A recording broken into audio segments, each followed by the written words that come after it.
Welcome back to DemystifySci. I'm Shiloh. I'm Anastasia. This is the podcast where we search for the theories and ideas that are going to change the world.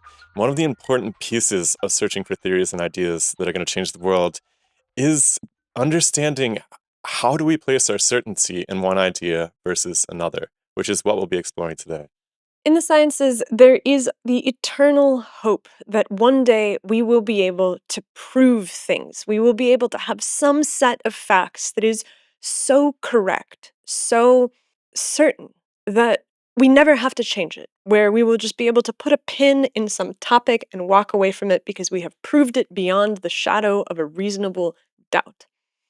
And Shiloh and I are skeptics about whether or not this is possible, because the sphere of unknown unknowns is so enormous that it seems that the right way to approach science is to do so with an enormous amount of epistemic humility. It is to put yourself in a position to say, this is the most certain and reliable thing that we can say right now. However, in the future, this might change. And the reason that we believe in this is because right now it seems like the biggest problems with conventional science is the fact that there's all of these sclerotic theories that need to be updated, but they can't be updated because they've been proven beyond a reasonable shadow of a doubt. And so for this conversation, we sit down again with James Ellias of Inductica, because James believes that there is another way that you can approach true scientific certainty and proof using what he calls the inductive scientific method, which he contrasts against the hypothetical deductive method that's currently used in the sciences that he kind of likens to a guess and check model, where you kind of make an idea in your head and then you go out in the world and you check it, and if it seems to hold up, then you say that it's proven. If it doesn't, then it falls apart and you have to start over. And it's a pretty interesting disparity in our perspectives because both of us recognize that something needs to be updated in the sciences. And yet we come down on very, very different sides of what it should look like in the future when people are doing science, when people are making claims about the world, and how we can tell what theories we should trust. And if you've been watching the show for a while, you probably understand the way that we approach the world of theories, which is that the best you can hope for is to tell an internally consistent narrative about the data, about the facts and observations that holds together in a way that perhaps former theories did not. The problem for us is that there's always things we don't know, and as we learn more, we might have to discard our theory altogether, or perhaps modify it in a way to conform better with what we see in the world. And that's a very different picture of certainty than the one that James is producing here in this conversation. And it makes for a hell of an argument, which I think you guys will enjoy. And I'd love to hear your thoughts down in the comments section. By the way, this project is entirely paid for by listeners like you. If you didn't know that already, there's a number of ways you can support the project, but perhaps most productively to your life would be to pick up some of the things that we have made and we are selling. One of those is our upcoming book, Paradox Lost, where we put forth our idea of how the invisible mediators of light and gravity function at a fundamental physical level. If you want to check that out, there's a link in the description. We also have a completely different approach to the universe, which is non-physical. That is our music project called Secretary of Nature. You can stream it everywhere. If you really are into it or you're into vinyl records, we are selling vinyl versions of our latest record. You can check that out. And then we have a couple of designs which we have done down on the YouTube shelf for some hoodies and stuff like that. So if you want to support the project and enrich your life, pick up one of those products. One last thing before you go is paradigm drift. If you have a theory of your own and you are raring to go and you want to share it with the world, then sign up for our next taping. Theorists that get pulled out of the hat get 60 seconds to present their theory to us, after which we interview them with our guest panelist, who is Michael Hughes, our resident water researcher. Our next paradigm drift is going to be recorded June 12th at 5 p.m. Pacific, so sign up now for a chance to share your ideas with the world. Enjoy our debate with our friend James and check out some of our music as we lead into the conversation. See you next time.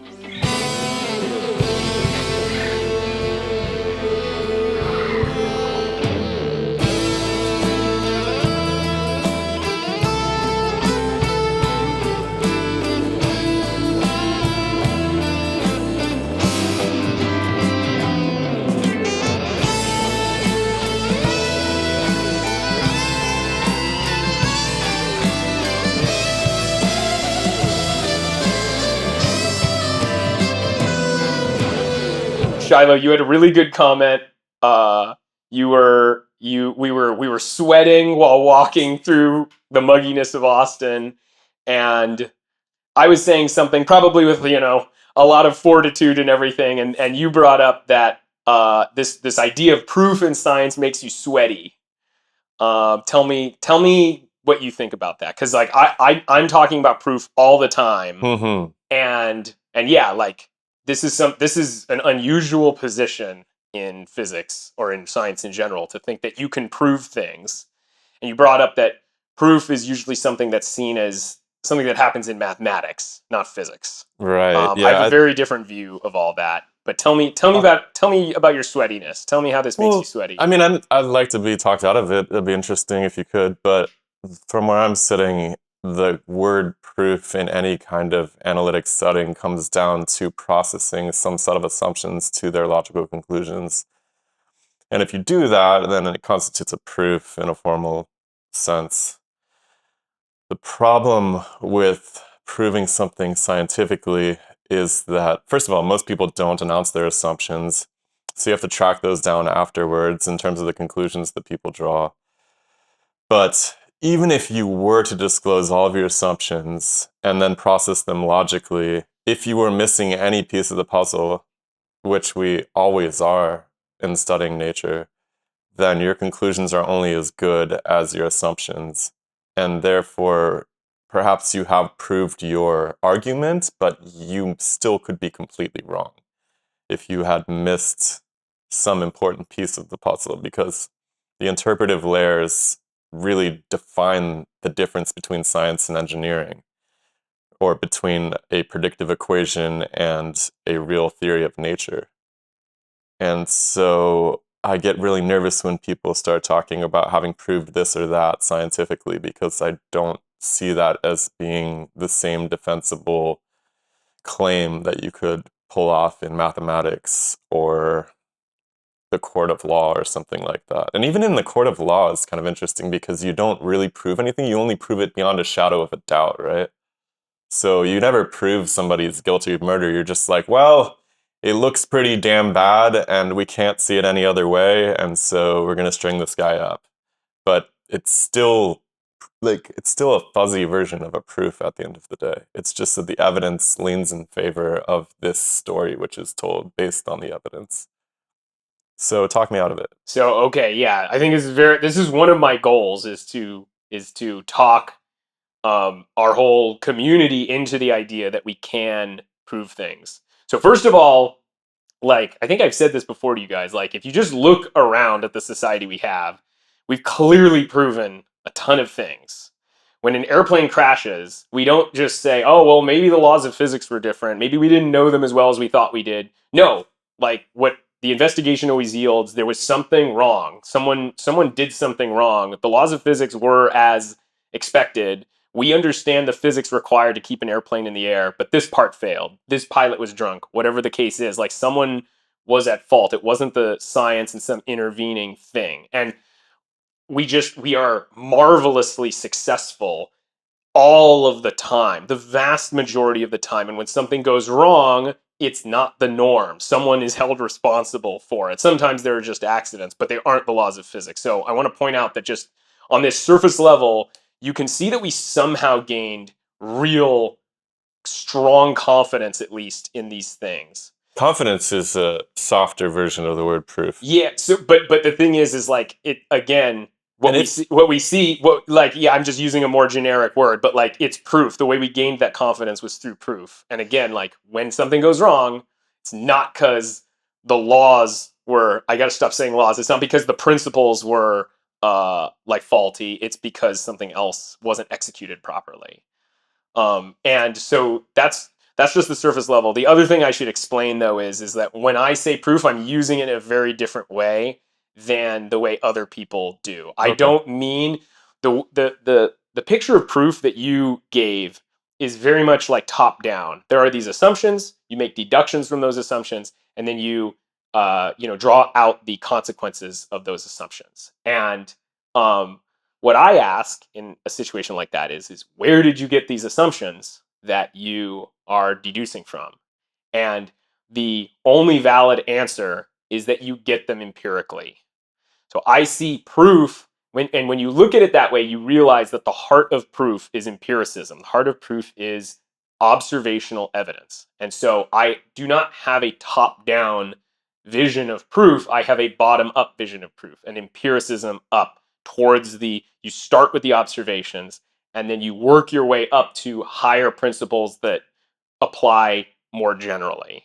So But all right, let's I'll let's make yeah, like a little thought experiment. So yeah. you walk into a room, there's a body on the floor, Mhm. and then the butler's standing there with a gun in his hand. Mhm. All right, butler gets rolled up, taken down to the jail. Oh, by the way, he's got blood all over him and stuff. And he hated, this was his like Uh-huh. lover or something. I don't know. Mhm. Right. So would you, all signs point to the fact that the butler shot the guy on the floor.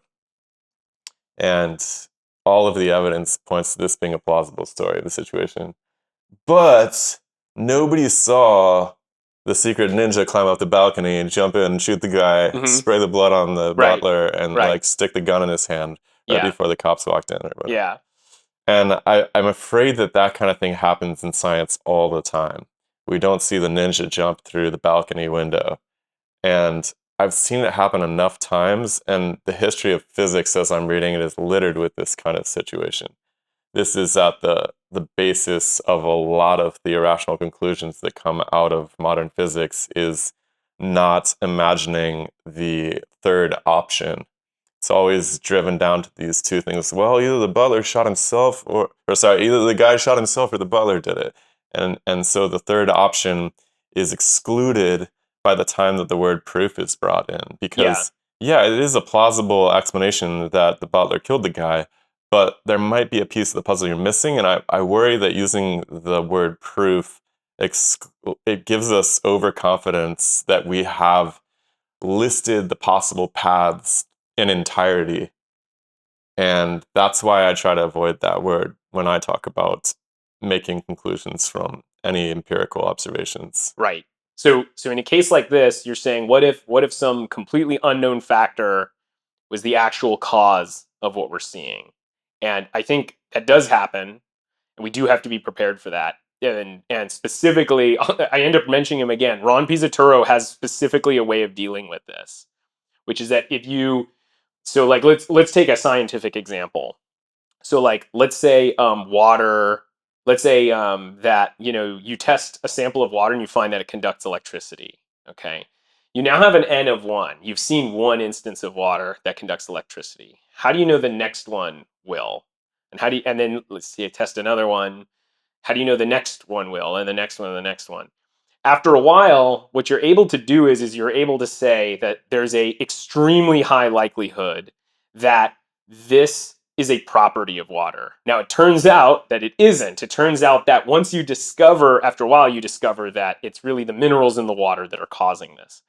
But until you have any such evidence of such minerals, or the ninja, until you have evidence of such a thing, then all you have is some sort of you can identify a probability that there is this ninja or these minerals, this other cause that you had that is beyond your current context of knowledge, but it's nonetheless the cause.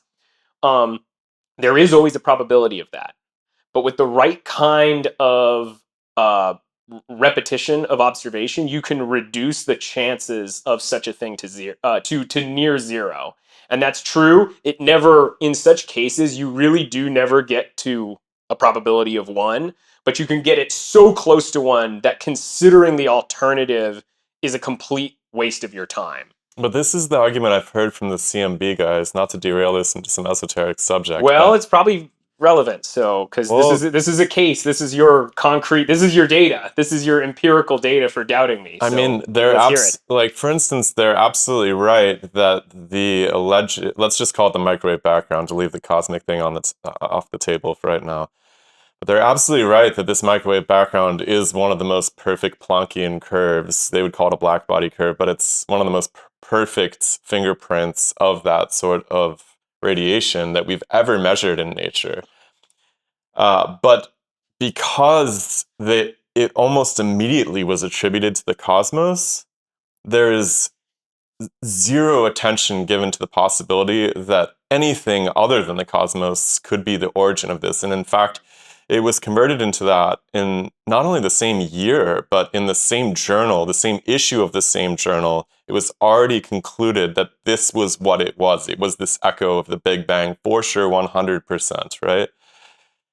And if you get mixed up in how precise the data is and how wonderful the precision is and how we have proved this radiation is absolutely has a temperature that we can know, and you sort of miss the fact that you have already concluded what it is without really giving any thought to it, then you have in some sense proved that you have a Planckian black body type source, but you have missed the actual scientific basis by which you could come up with an explanation for the origin of that source, because it's baked into the assumptions that are then prosecuted downstream of that. And everybody's so obsessed with how precise the empirical observations are.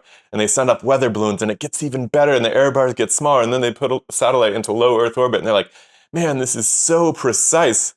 And then eventually they send the satellite far away from the Earth, but since they already know that it doesn't come from the Earth, they just take all of the calibrations from the Earth and they're like, we don't even need to measure it far away from the Earth. We're just going to look how the strength of our already known signal differs in different directions. They spin this antenna around and they never even bothered to measure the original source out there because it was a foregone conclusion at that point. And all of the empiricism is extremely precise. Tons of money pumped Within the into bounds of this their assumptions. within the bounds of the Yeah. assumptions, right? And so they, you know, I worry about this concept of, for me, proof is the logical extreme of certainty. It is the P=1 situation where we know this because proofs are dependable. Logical proofs are dependable. I believe that.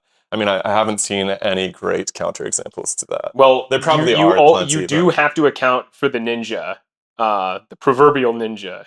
But yeah, but within that context, yeah, they're dependable. And I think that there's a reason that you brought up the example of proof in context of an airplane falling out of the sky. That's a system that has a known function. And so when it breaks, you have a very constrained set of possible places where it could have broken. And as you examine the system, you can identify the component that has failed and then trace back how that failure led to the crash. But when we're talking about natural systems that have a lot more dependencies in them and have less of a pure function that is prescribed at the moment that we begin looking at them, it seems like it's a lot harder to map proof to that because, yes, maybe you've shown that water is conductive in certain circumstances, and you can say that we've proved that water is a conductor, but then somebody figures out that distilled water isn't, and all of a sudden the thing that you proved has has shifted because the assumption was incorrect. And so how do you know that your set of assumptions is sufficiently robust that it can stand the test of time for the rest of eternity? Because that's what a proof would require. Here's the thing: is you can't. But the thing is like you have to understand that like proof is within a context. Like, so think of the coming back to the water example. When you discover that it's minerals that are actually specifically the cause, here's something to think about. Before you were aware of these minerals, you called this stuff water. So when you said the word water, you were referring to whatever this conductive stuff was, including the minerals. You just weren't aware of the separate component. When someone in that early context of knowledge says water, they don't mean pure unadulterated H2O. They probably aren't even aware of H2O. If they were, then they'd know that they'd have to distill it before making this generalization about H2O. But at an early stage, water means this stuff we find in the lakes and streams. We test it. That's part of what it means to be water. And there's no evidence of some kind of alternative water that isn't conductive. It's scientifically irrelevant to them because there's no evidence for such a thing. But this new information does come in, and then you have to adapt your framework. And in each framework, you're still referring properly and with certainty the things you know, and then you simply accommodate new information as it comes in. So it's not like certainty does not require that you know everything and that your conceptual framework is just going to hold for all of eternity. So that's not what I mean by certainty, and no one could mean that. But in terms of a quantitative proof, once made, it holds for all of eternity, right? For that context of knowledge, For it's mathematically. still like, here's the thing, when they said water, they meant H2O and minerals. Yeah. It's still true that H2O and minerals for all eternity will be conductors. Like, what they are saying is still right. There's just additional facts that the language needs to accommodate later. Okay. And so we change what the word water means to accommodate those extra facts. Okay. But if you were to look at the same, because concept of proof exists in the realm of mathematics, and it can also be applied to more qualitative contexts like science, which is you're applying it to the more qualitative context. And I'm saying that, okay, so we have this one word, which is proof applied in both places. And in the quantitative context, once you have a proof mapped, it's locked in place. There's no new assumption that comes in to be like, well, we didn't really understand that 1 + 1 doesn't actually equal 2. It's like, no, that's done. It. That's Yeah. it. And Yeah. so There's a the reason for this. I want to hear it. And so I guess the way that I see it is that if we assert that there's proof of something, and then we put an asterisk on that, and we say, yes, we have proof, and we have proved this, but it might change and we might be wrong, then it seems like we haven't actually, it's not proved. It's just a conditional statement of fact that relies on assumptions that can be expanded and modified. Yeah, but again, just it doesn't really change, because again, the fact that H2O plus minerals is a conductor, that kept being true. We just didn't call it H2O plus minerals in the past. That the word was just water. So like the means of grasping those facts are different, the words are different, but the fact being grasped stays the same. And you just need to change your words to accommodate a greater set of facts. So what So happens when but somebody distills water? People must have been distilling water forever, but somebody brings their distilled water over and they show that it doesn't conduct. Does that invalidate your proof that water conducts? It uh must, right? Because wait, water doesn't conduct. well, but now you have to make a distinction between water with minerals in it and water Well, nobody without. knew that. Just some guy brings a bucket of water and it doesn't conduct all of a sudden, and everybody's like, "Wait, what?" Yeah, so what you do here is you say, well, we need to understand what's different about this water. Maybe it's not once maybe upon inspection we realize like this isn't even water. We shouldn't be categorizing this the same way. But then they find out, yes, we should. It essentially still is water. It's just that it didn't have this additive that we were unaware of before. But I It do want depends on the I context. do want to say though that if you say that water is conductive, that's wrong. And a guy Water, brings a bucket of No, water but that's not. again, no. Because remember, before you're aware of the minerals, the word water refers to H2O plus minerals. You weren't aware of that context. right? So then the word water changes its meaning once you learn about H2O and you realize that, oh, we can separate out any of the non H2O stuff that But may have nobody been in knows these that at samples. first. Nobody knows Yeah, that. Hold on. Yeah, exactly. But you're still the thing in reality you're referencing when you say the word water is the H2O with the minerals. Like Also, the that's one what. without the minerals. But hold on. Yeah, you don't have a way of distinguishing Right, it and so the yet. guys have buckets. They're just bringing buckets in, and this one guy picked up a bucket at the still or whatever, and then they test the water out. It's not conductive, and all of a sudden, the entire, you know, assertion that water conducts cannot be valid anymore. But the point that I'm trying to make is that if you think that water is the thing that is conductive rather than the minerals, you're wrong. Yeah. It's the minerals that are conductive. And But so again, they weren't aware no, of the once they additional. know. So like once you go and you look and Yeah, you're like, okay, so what we've been calling water is actually water plus minerals. yeah. And so water is conductive, but it needs to have these things in it. The correct way of seeing it is that it's not the water that's conductive. And so you were wrong to say that you've proved that water is conductive because it's not Yeah, water but that's the conductive, it's the meaning mineral. of water changed over the course of this But period. but the thing is that in a purely categorical sense it has not because the water is the H2O. And so But it didn't mean H2O at first because people weren't aware of that. But the guys, everybody's bucket contains water. Like everybody, Yeah, but they don't. But everybody like in the room. the thing when they say the word water, they're referring to H2O with the minerals. They don't know that distinction and everything. They don't know that distinction. But like I think what's important here is you have to put reality first. You don't have this concept that you put first, like water. Like basically the concept changes to account for the facts that are known.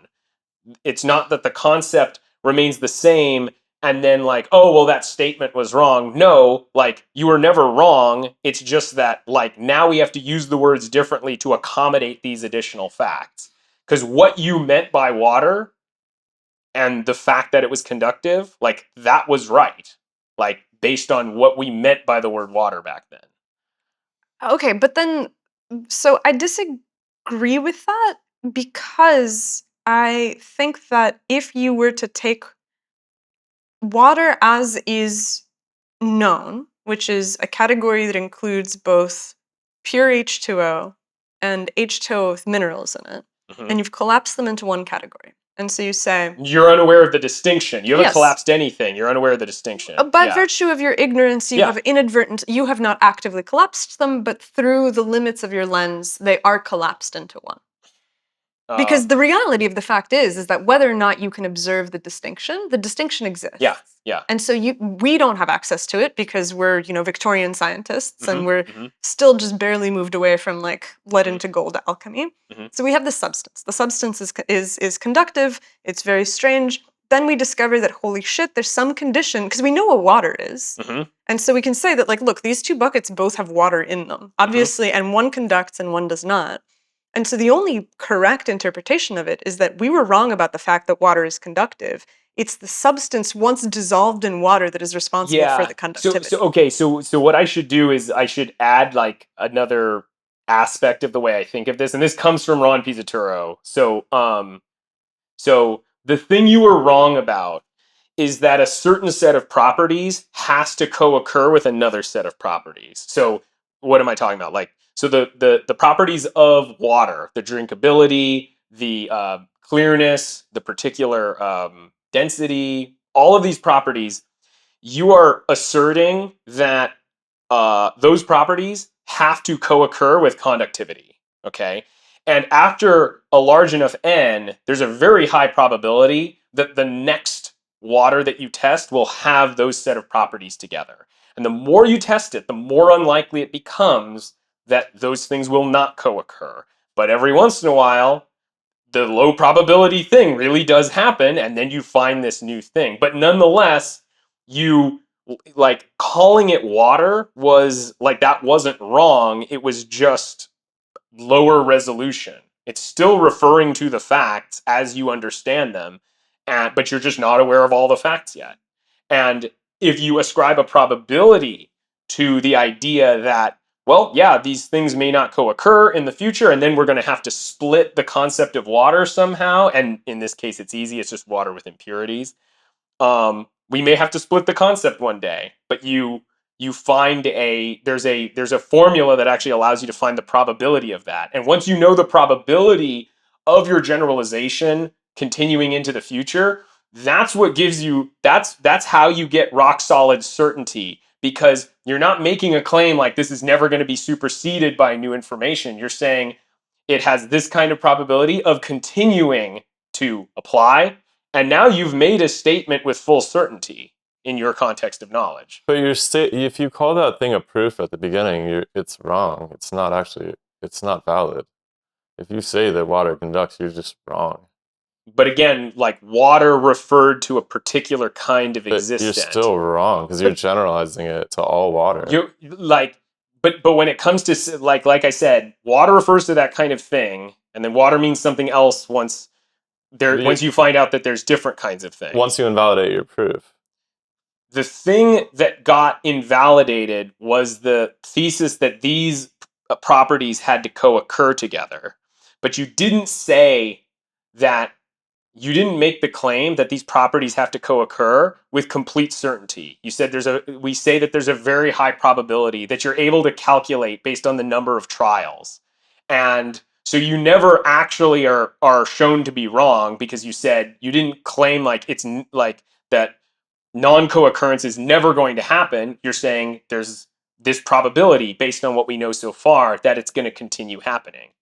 Probabilities are weird though, because you're still 100% wrong at the end of the day. Like But your well, no, statement you're about 100% right well, your because you're statement. saying like there's a probability, and you're 100% right about that probability. Well, And if then you're still not wrong once the low probability thing ends up happening because Okay, it well, was hold a on a low second. probability. Let's zoom out for a second. If you were today to say that water is conductive, like that is correct in some like grade school science sort of way. Yeah. But the actual mechanics of it is that it's the minerals that are inside of the water that are doing the conduction, right? So the water is absolutely not responsible for the conduction. And if you try to maintain this thing of like, well, it is water, but it's water that has these other entities and properties that co-occur inside of it, I think that that obscures your ability to actually get down to the bottom of it, which is the fact that like the water is incidental. It is simply a medium that allows you to uncover the like ionic behavior of the substances dissolved in it. You really have to understand that a word can only ever refer to the things you're aware of at the time. Which is what undermines the idea of proof, because your words will change in a way that a number does not. Like, this is always one. But this is one mug. And so, like, even if I don't call this one, if I call this, like, bleb, and that's like a grab if I have two of them. Like, the physical nature of one cup versus two cups does not matter the way that I call it. It does not matter about the definition of it. Yeah. It is right. It is quantitatively accurate. So like I said, the word water, the word's irrelevant. Like it's what you're referring to. You're referring to that combination of H2O and minerals. And the fact that a combination of H2O and minerals conducts, that is true forever. But it's invalidated by the exception by the still man who brings his distilled water down to the experiment. But no, it's not, because the word water referred to the combination. But nobody then knows. When the distilled man distills, he's producing something other than what you were originally calling water. But everybody at the door still thinks it's water. I mean, everybody's got. Yeah, well, they're wrong. Well, they're like, it's water. Yeah, but like they're not accounting for this subtlety of like what the word is referring to. But that'd be crazy to call that guy's bucket not water. You have to. Well, I mean, in the modern day, we call that distilled water. Like, we understand it's not the ordinary kind of water you find in lakes and streams. And a chemist will call that actual water, and will call the mineralized water, we'll call it mineralized water. But here's the point. Here's the point. Right? Yeah. Like, that word refers to that particular kind of existent that is conductive, and it will always be conductive. Then when you learn more things, you have to change the way you use the word, and that does not make your prior knowledge invalid. It means that you are using the words differently now to accommodate more facts. But it's just patently untrue that water is conductive. But that's because when you use the word water, you mean H2O. Back then, they meant that particular stuff, which was conductive. The guys brought it in a bucket, though. Yeah, so they can't make the distinction you can. Okay. But there's still a counterexample available. Well, you're right, but I think I worry that we're like cycling around the same point over and over again. Okay, so let's like shift this to something else, like well, we can go back to the CMB. That's a fun one, because these guys essentially point their telescopes at the sky, and they're like, "Well, there's this microwave signal that has this nice black body shape to it. And since we pointed our telescope at the sky, it's got to be coming from the sky. That is a potential huge disaster. But for them, because telescopes measure the things they're pointed at, it's provable under those contexts. Now, if the reality of the situation turns out that they're getting lateral bleed from some other actual black body source locally, that would have never even figured into the proof, right? Right. And so the word proof really serves to close people's minds off to the true lack of certainty in the statements that are deduced. But you've brought in like actual factors that, based on their context of knowledge, they should have been aware of. They should have been aware of the idea that you'd get like black body sources nearby. There was no evidence of such a thing. They were very concerned about water, but nobody, even to this day, has really developed the idea that the hydrogen bonding lattice in that nice puckered hexagonal plane in large bodies of water can produce a black body spectrum with an effective temperature of 3K. Like, Right. that's a really underdeveloped yeah, idea that yeah. literally escaped everybody at the time. Right. They were very concerned about water, but molecular water, which has a different Yeah. temperature because it's in a different energy partition. Yeah. So that was just something that was completely unimaginable to everybody around at the time, right? And so they figured that, okay, if water would have been the bleed source, we would get a very different temperature because we would actually be measuring the temperature of the clouds in the sky and stuff like that, because that is the dominant energy partition. But and it also isn't a black body spectrum either. Yeah. And so they had every reason to write that off. And I just see this happen all the time in science, where the big revolutions come from reframing and realizing that there's actually a more, often simpler, but at least a more coherent, but at the bare minimum, a very different way of looking at the original data itself. Like, this is, the classic boring example of the Ptolemaic astronomers who, have the best, most predictive equations for describing how everything moves around the Earth, which is kind of empirically valid if you just look up the sky. Like, the sky Yeah, really... but that was never proven. It's worth noting, like Well, it is the Ptolemaic model was never proven by any kind of standard that like I advocate for in my book. It was justified by the modern scientific method, which is the guess and check method. I mean, I think they could say, And I think a lot of using your modern language, science, including probably this stuff about the CMB, is probably validated through the hypothetico-deductive method, which does not prove anything. So it's worth noting. Let's come back to that. But yeah, they using your language, they could probably prove that Venus was going to rise in the same position the next day, and that they could model that using their geocentric vision of the world. But the geocentric vision itself was never proven. So, like, but even if it gave the proper predictions, and they could prove that this X, Y, and Z worked out according to their model, how could you do better than that? It doesn't seem that different than the water example. So because you have like all of these trials where Venus just rises every single night. And you measure it and you construct your charts off of. Right. The trials are not the only standard like I'm talking about. That is just how you justify the co-occurrence of certain properties. You say like, well, it's like this co-occurrence is likely to happen again because it's happened so many times in the past. Putting it colloquially, Ron Pizzaturo's worked this out in immense detail. I'm just kind of giving you the highlight version. But wouldn't the co-occurrence be the geostationary orbit of the Earth and the geocentric orbit of Venus? Those are the things that co-occur, and so you see it rise consistently according to the principles of co-occurrence. But you can't. That doesn't allow you to argue for the truth of the heliocentric, for the geocentric model. Okay, what? All you can argue for is that co-occurrence is likely to happen again. It doesn't tell you that the geocentric model is correct. It doesn't cast any light on that. But I'm confused. You can't use the co-occurrence model of Pizzaturo to make that argument. How would you prove the geocentric version for those guys if you were working for them? Well, you couldn't. How would you prove the heliocentric? So how would you prove the heliocentric? How would you prove anything? So the way you prove the heliocentric theory is you use the phases of the planets to just do this really quickly.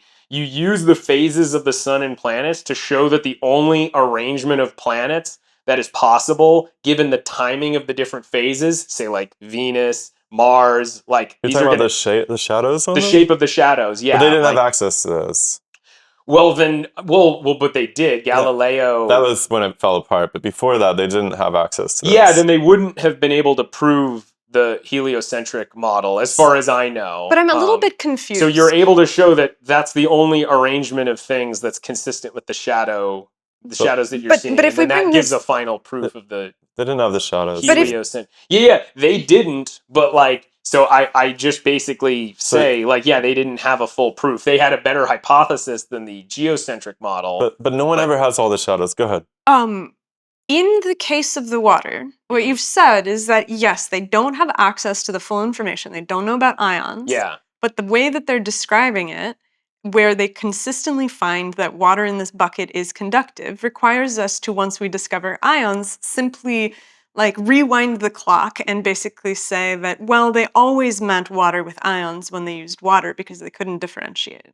And so when they said water, they were correct because it was reference because water is pointing at a thing. Yes, and the but thing the they're rising pointing of to, Venus is also a thing that they're pointing to, Yeah. and they have a map that says that there's this co-occurrence of Yeah.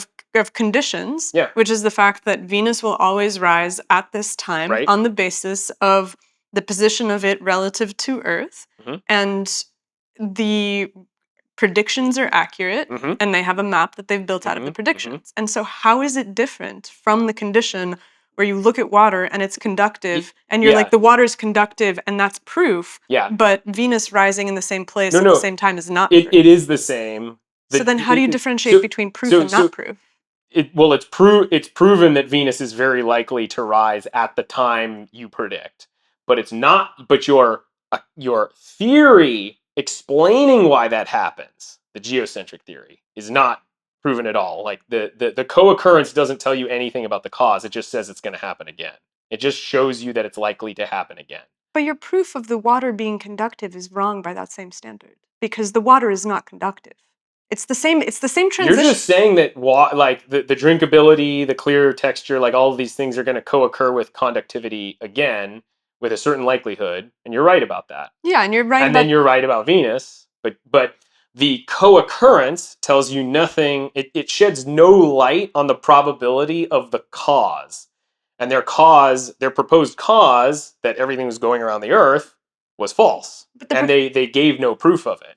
Okay, but so how does in terms of the water example, what is the proof stage of that? Because like what they were proving is incorrect. Water is not conductive. Okay. But Water is not the cause of the conductivity. Bingo. But they were asserting that. But it is, because back then water referred to that kind of thing they were pointing to, and that kind of thing they were pointing to, its nature really did cause conductivity. Because the thing they were pointing to was H2O plus minerals. So there's a really crazy thing about the Ptolemaic model of the solar system, which is that you can actually do a mathematical transformation of our current model of the solar system and say, if we set the Earth as the origin point, and then we chart all of the motions of planets relative to the Earth. You can get an epicycle thing to work, yeah. It looks basically the same as the Ptolemaic epicycles. Yeah. And so, to me, the thing that you're describing about the mental transition of water from being like dividing it into two categories, where one is the chemically distilled form and one is the form with ions. And when we were saying water, we really were pointing to this ionic form.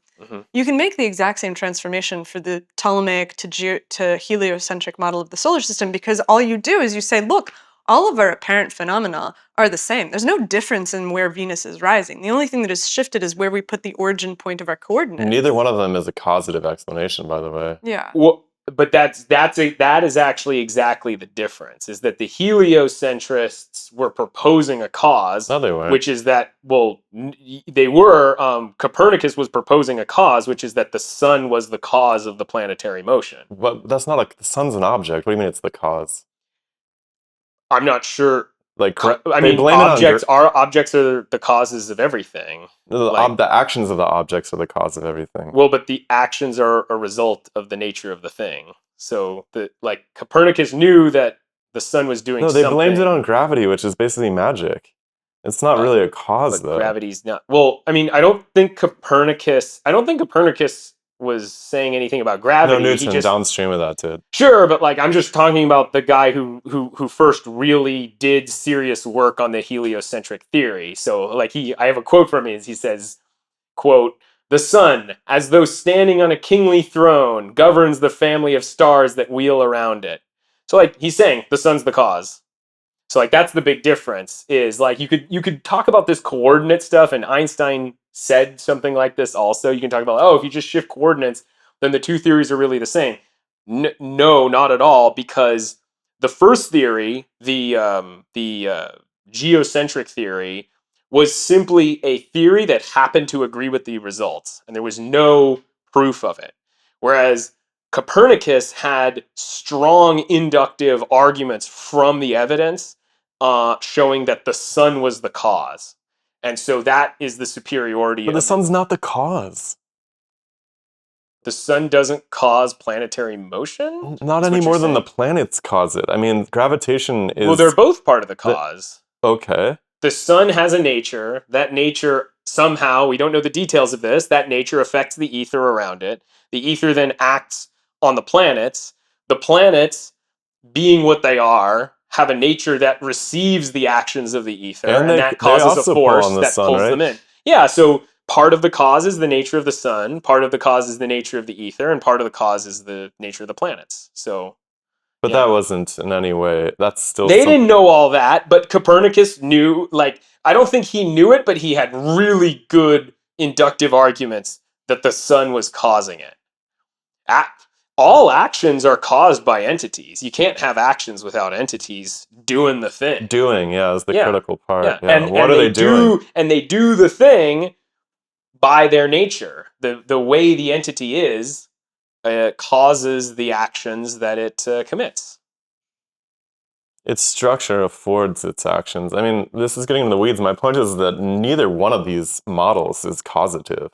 There's just no way. I mean, Well, no, even the main. Copernicus had reason to believe it was the cause. His argument would have gone like I this. mean, Copernicus could believe in anything he wants, but it doesn't make it a cause. Like, just being like that guy did it isn't a cause. It's just Well, he had actual arguments. I'm not a historian of science, but based on so I'm not making a historical point here. I'm mainly making a point of epistemology. I get it. Based on what Copernicus knew at the time, he could have made the following argument: the planets are all going around the sun.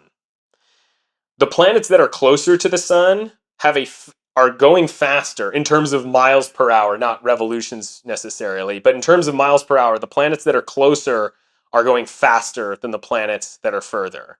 So you have a concomitant variation between the distance of the planet and the sun.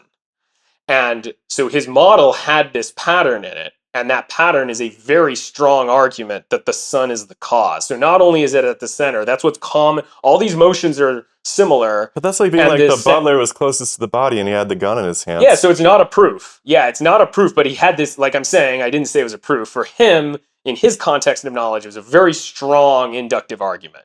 I think it's certainly And that eventually blossomed into a proof. it certainly points as proximity to the sun being important in the story. Yeah. That's for sure. But yeah, back to the proof. I mean, neither one of these people have proved anything as far as I'm concerned. I mean, yeah, it's not a proof at Copernicus's stage. so what would a proof of the cause of the orbits look like to you? The proof looks like this. So once you see that the heliocentric theory is right, regardless of cause, once you have Galileo's observations about the phases, you're able to see the planets are definitely in the positions with regard to the Earth and Sun that the heliocentric model requires. That's the only set of positions that's consistent with the shadows that we see. So now you know it's arranged, and now you know that Copernicus's the pattern that you see in Copernicus's theory is no longer just a result of his hypothesis. You see that it's true. That pattern is really true. And now you have a concomitant variation between speed of the planets and their distance from the sun. And when one prop and this is what's commonly called Mills methods, and I'd have to get into what it is that justifies like causal inference using Mills methods, although I prefer to call them I think Bacon's you methods. misunderstood my But question, though. you use that to show that the sun has to be the cause, because there's a concomitant variation between the distance from each planet and and the sun and the speed of each planet. But the That's sun isn't. the I art. still don't think the sun is the cause. But hold on, Uh-huh. I'm asking you, like, if you had a causal explanation for the orbits, which we don't. Like, there certainly isn't one that's agreed upon in the mainstream right now. There's no causal explanation for why the planets go around the sun. You have to. There's formal. Yeah, you have to specify Okay, that you. so there's Yeah, what there's do you mean? strong- Because it's Yeah. clear that the sun is. I mean, like, I regard it as proven that the sun does something to the ether, then the ether does something to the planets. That's the causal explanation, is the something that it does. That would be a causal explanation. That's science as far as I'm concerned. And so how would you prove such a causal explanation? Which explanation? So we have really, really robust descriptions of how the planets go around the sun, and as they get closer, they go faster, and all of these things. We have all these descriptors, and it does seem like the relationship between distance and the size of the bodies with respect to one another is important, and we can deconvolve this into mathematical expressions like Newton's big old equation or Einstein's general relativity or whatever you want. You have these really precise descriptions of how these bodies conspire in the act of giving us the gravitational patterns that we observe. They're not causal, though. They don't tell us how it happens. You keep throwing we don't know the detailed mechanics of the ether. We don't know what the planet is doing to the ether, and then what the sun is doing to the ether, and then what the ether is doing to the planet. Right. Yeah, we don't know that. Right, but we know it's doing something. Let's say you did. Let's say you did. Okay. Let's say you had a theory of how that worked. Okay. Let's say it was damn good, like, and you wanted, and it was so good that you were like, I can prove this. What would that look like? What's the What is the ingredients of the proof of a scientific, physical, mechanistic explanation that would suffice as a proof in your book? Right. Well, if I wanted to prove to you how, like, I'll be honest. I think I know how that works. What would a proof look like to you? I'm not going to venture on how you'd prove the inner mechanisms of the ether, because I don't think we're anywhere. I'm glad you might be there, but I'm not there, so I won't do that. I'll do an easier one. Yeah, do an easier one. It has to be a mechanistic, physical situation that we can't observe directly, though. Yeah, right. Okay. So in this is the example I always give that characterizes my view against the standard scientific method. So, let's say you're aware of electrical attraction. You know, you see that you rub a glass rod, you wave it over some paper, and the paper is picked up. You can't do that on YouTube. You just blur it out. So that'll make it look so much worse. So birds and the bees, man. Edit, cut. Yeah. Okay. So I'm sorry. So you rub. So you wave it over the paper. You do the thing I'm not supposed to do on YouTube. You wave it over the paper, and it picks it up. Okay. So you're gonna explain to me how this happens. Yeah. So it really goes by baby steps. Okay. So here's what you're able to make an inference that this rod has a property that other things don't. Okay. So that's the thing that you can prove from the observations. All right. And how do you prove that? You might say, you certainly can't prove it from direct observation because you can't see the property. It's not like the rod is red suddenly. You can see the property of red. You can't see this electric property, but you can see the action.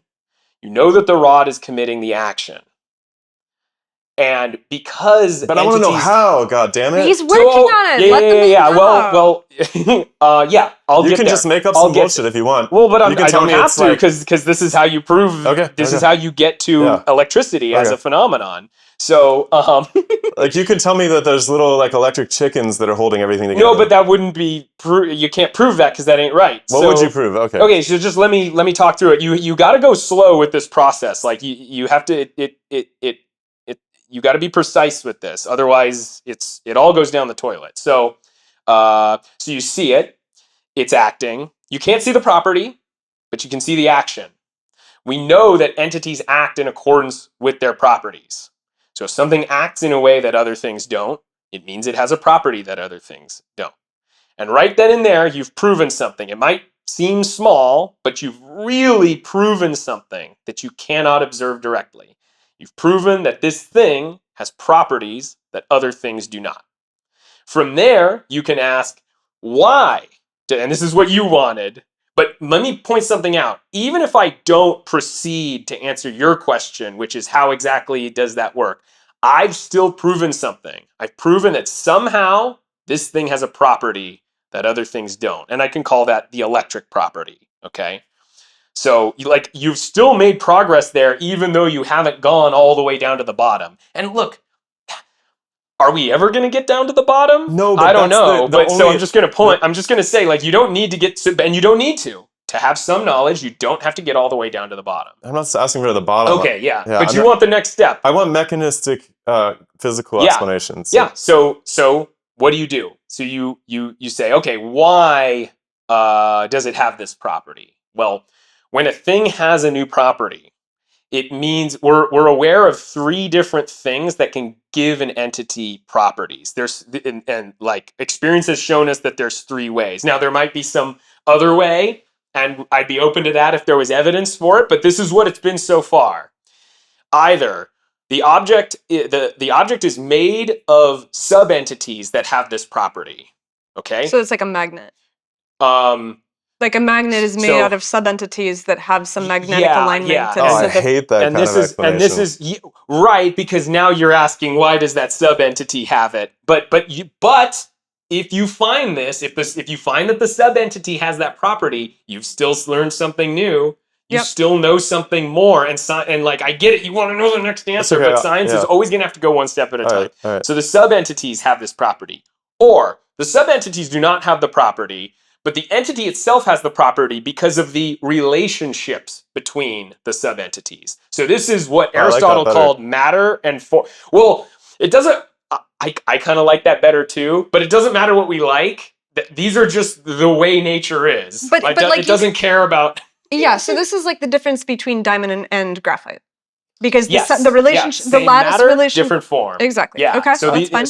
okay. Yeah, and then the buck can stop there as far as I'm concerned. So But there's he's got other a third there's a No, for the second one. That's why I don't like the first one, because it kicks the can down the line a little bit further. So you want to find the underlying form of the subentities that makes it that way. I just consider an explanation satisfying when it tells me what the entities are doing to one another to produce the effect that we observe. Okay, but then what you're doing is you're now talking about subentities, each of which has a nature, and now you're going to be unsatisfied without knowing the nature of that matter that gives rise to that form that you were satisfied with.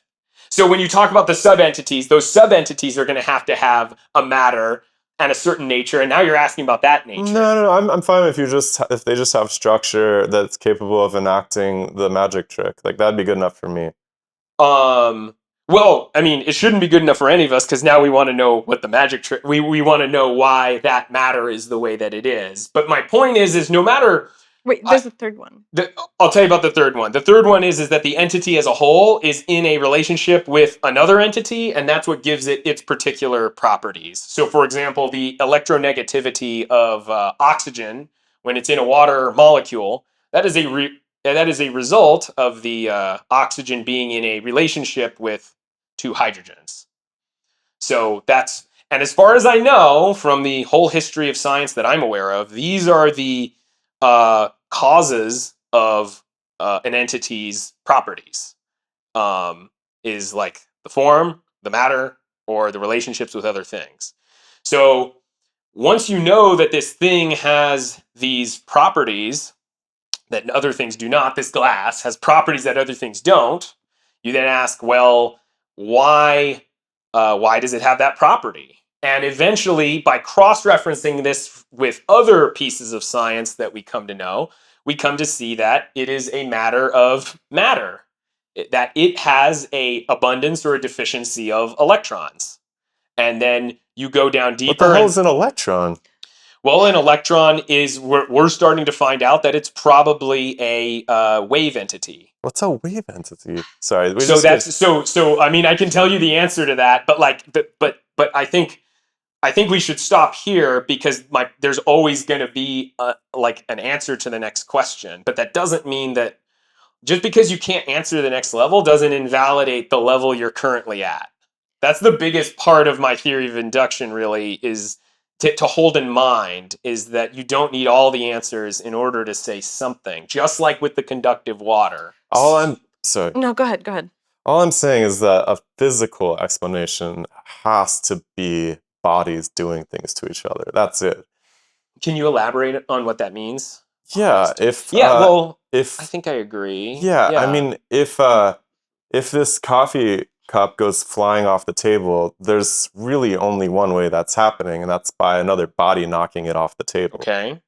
So I think that I have my own way of saying this, which is that like all actions are actions of entities, and their natures, and part of the nature of an entity is the relationships that entity is in with other things.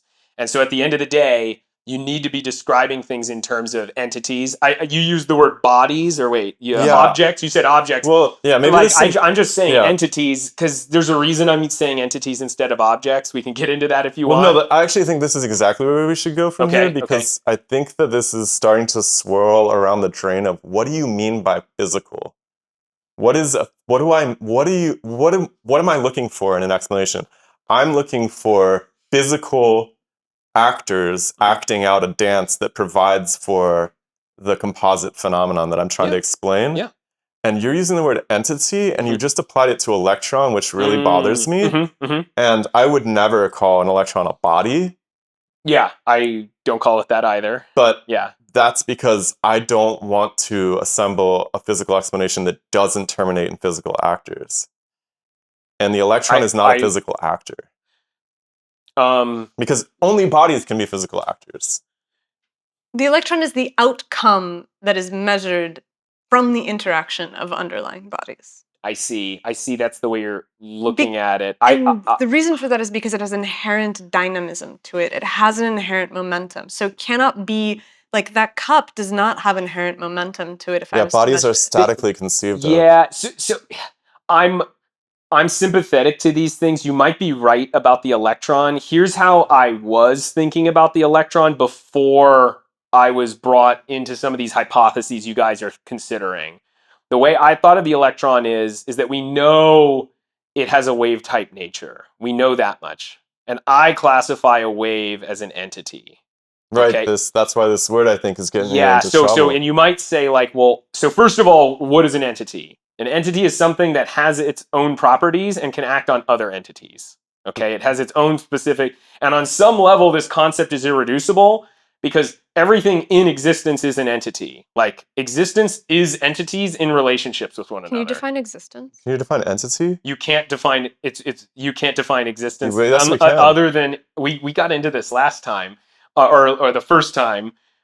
Existence is that which is. Now that is a tautology because I'm literally just repeating the word existence, but you can't get under existence. Existence just is, and you can't explain it because if I gave you some kind of explanation, that would be a thing that exists, and then I'd still have to explain it. So you cannot get under existence. But I mean, you can get under existence by saying the things that exist have location relative to all other objects that exist, and then everything else occurs. It's a conceptual, abstract relationship. Don't use the word object because it's confusing.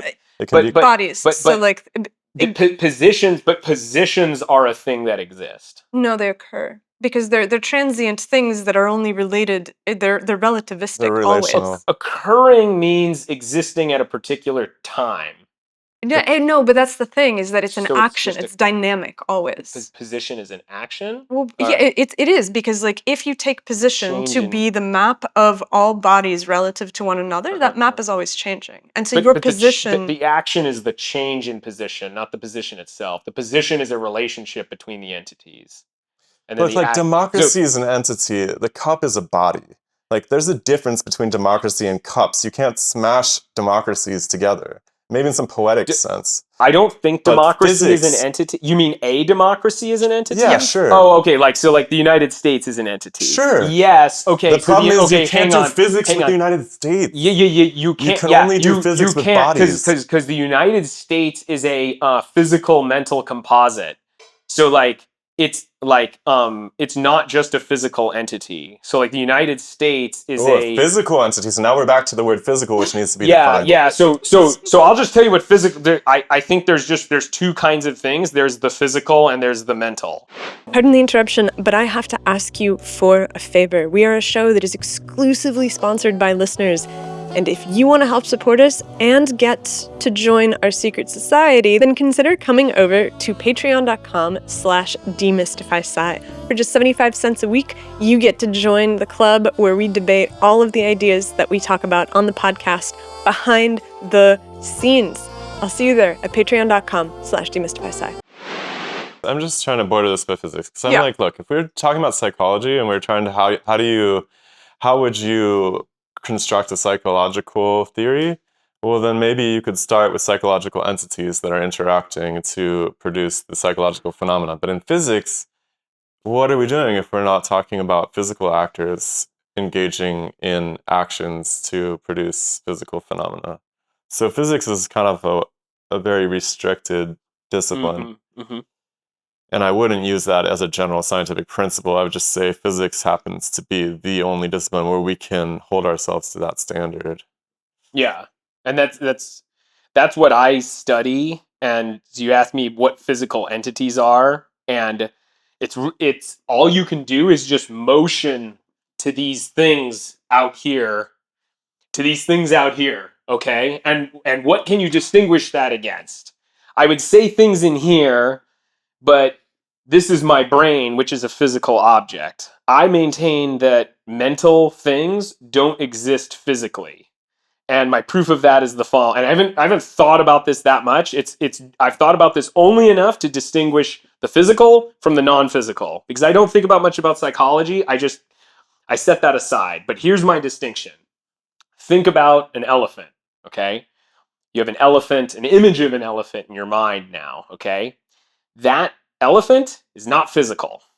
Now, someone could argue, well, wait, if we MRI'd you, your neurons would be doing a thing and that's causing the elephant. Yeah, sure, probably, but that's not an elephant. That is not the elephant you are experiencing. So like that, and they can't cut open your brain and find an elephant. Like they'll find the gray matter doing a thing. The physical object will be doing a thing. And again, maybe that's the cause of the mental thing, but the mental thing isn't physical. So there's the mental and the physical. So the United States is a mental physical composite. There's these people, they have physical bodies. What I find easier to understand a mental physical composite, here's my example I like to give, is think of an army. An army is a bunch of people with minds acting in concert with one another.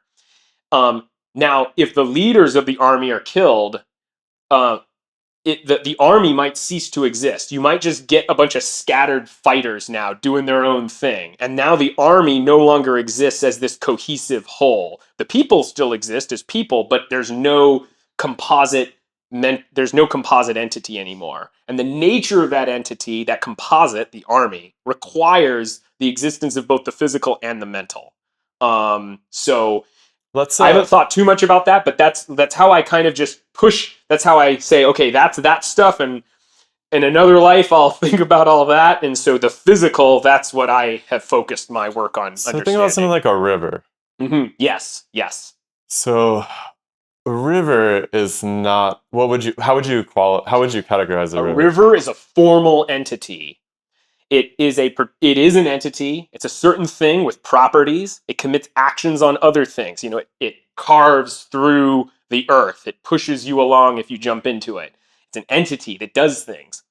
But the thing that makes it what it is not the matter. It's not, because, as Heraclitus says, the particular molecules of water are here one minute and they're gone the next. But nonetheless, so it's not the matter that makes the river, it's the form. It's the relationships between the objects. And what are those relationships? Well, they're moving. What else? It's easier to mention a different formal entity here, which is people. Our matter gets replaced. How long does it take? Like 2 years or something? All the matter in your body ends up getting replaced. What persists is the form. You are the form. The parts don't matter. Yeah. And in like form, how is it that a wave is an entity? It's really similar. Like it goes, the wave goes through a medium, and it's this persisting structure. The structure remains.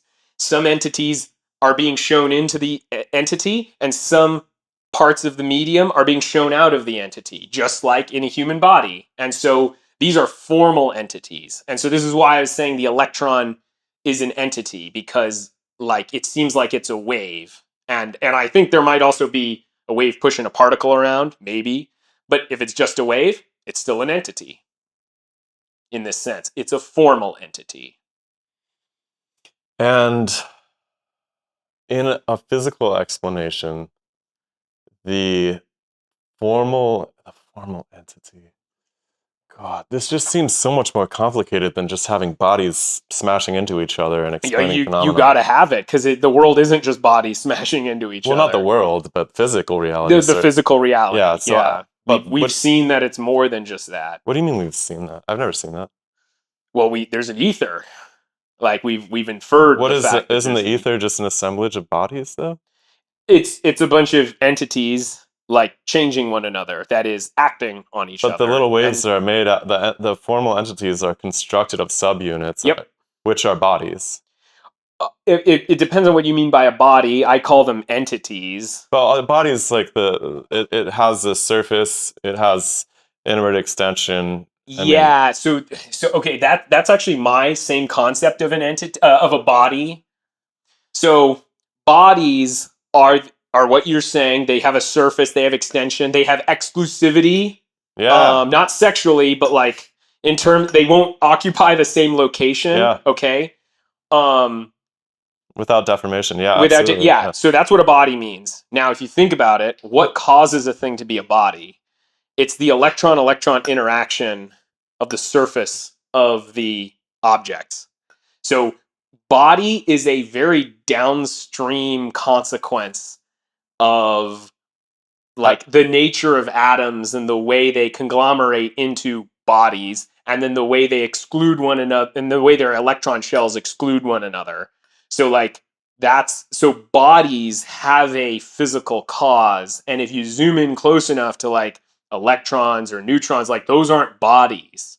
That's why my concept of an entity is much broader than just a body, because these entities are not bodies. well, I guess our assertion They don't do this is that stuff. like the proper approach to physics would be to assume that there are bodies and that the actions they take results in the phenomenon that we observe.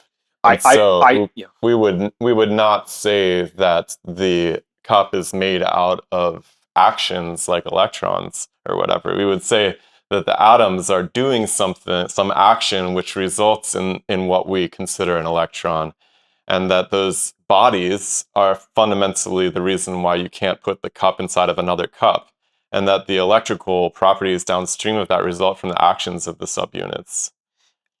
Um, the subunits don't necessarily have this property, though. But no, They we're saying that have that's a fundamental property of Yeah, the that's like universe. a well, but that fundamental axiom. I don't think there's evidence for that. That's like Well, you don't want to start with some phenomena that's like readily apparent to you, and then just assume that that's the basis of everything it's not readily else. apparent. It's just you can It just is. you can deduce that from first principles that two bodies that have no subunits could not occupy the same location rationally. I mean, you can't take two homogeneous bodies with no subunits and put them in the same location. That Two just doesn't body make sense two because like if So you can't bodies take don't. two bodies and do that, but like I don't see any reason you couldn't do that with two entities. And if Well, you could entities are maybe like two indeed democracies, but I'm talking about physics, and physics can only be understood. Look, what I science don't is going see to create explanations for phenomena that are physical? That is, that they are material. They are constructed of bodies interacting to produce phenomena. There's no other discipline to do that besides physics.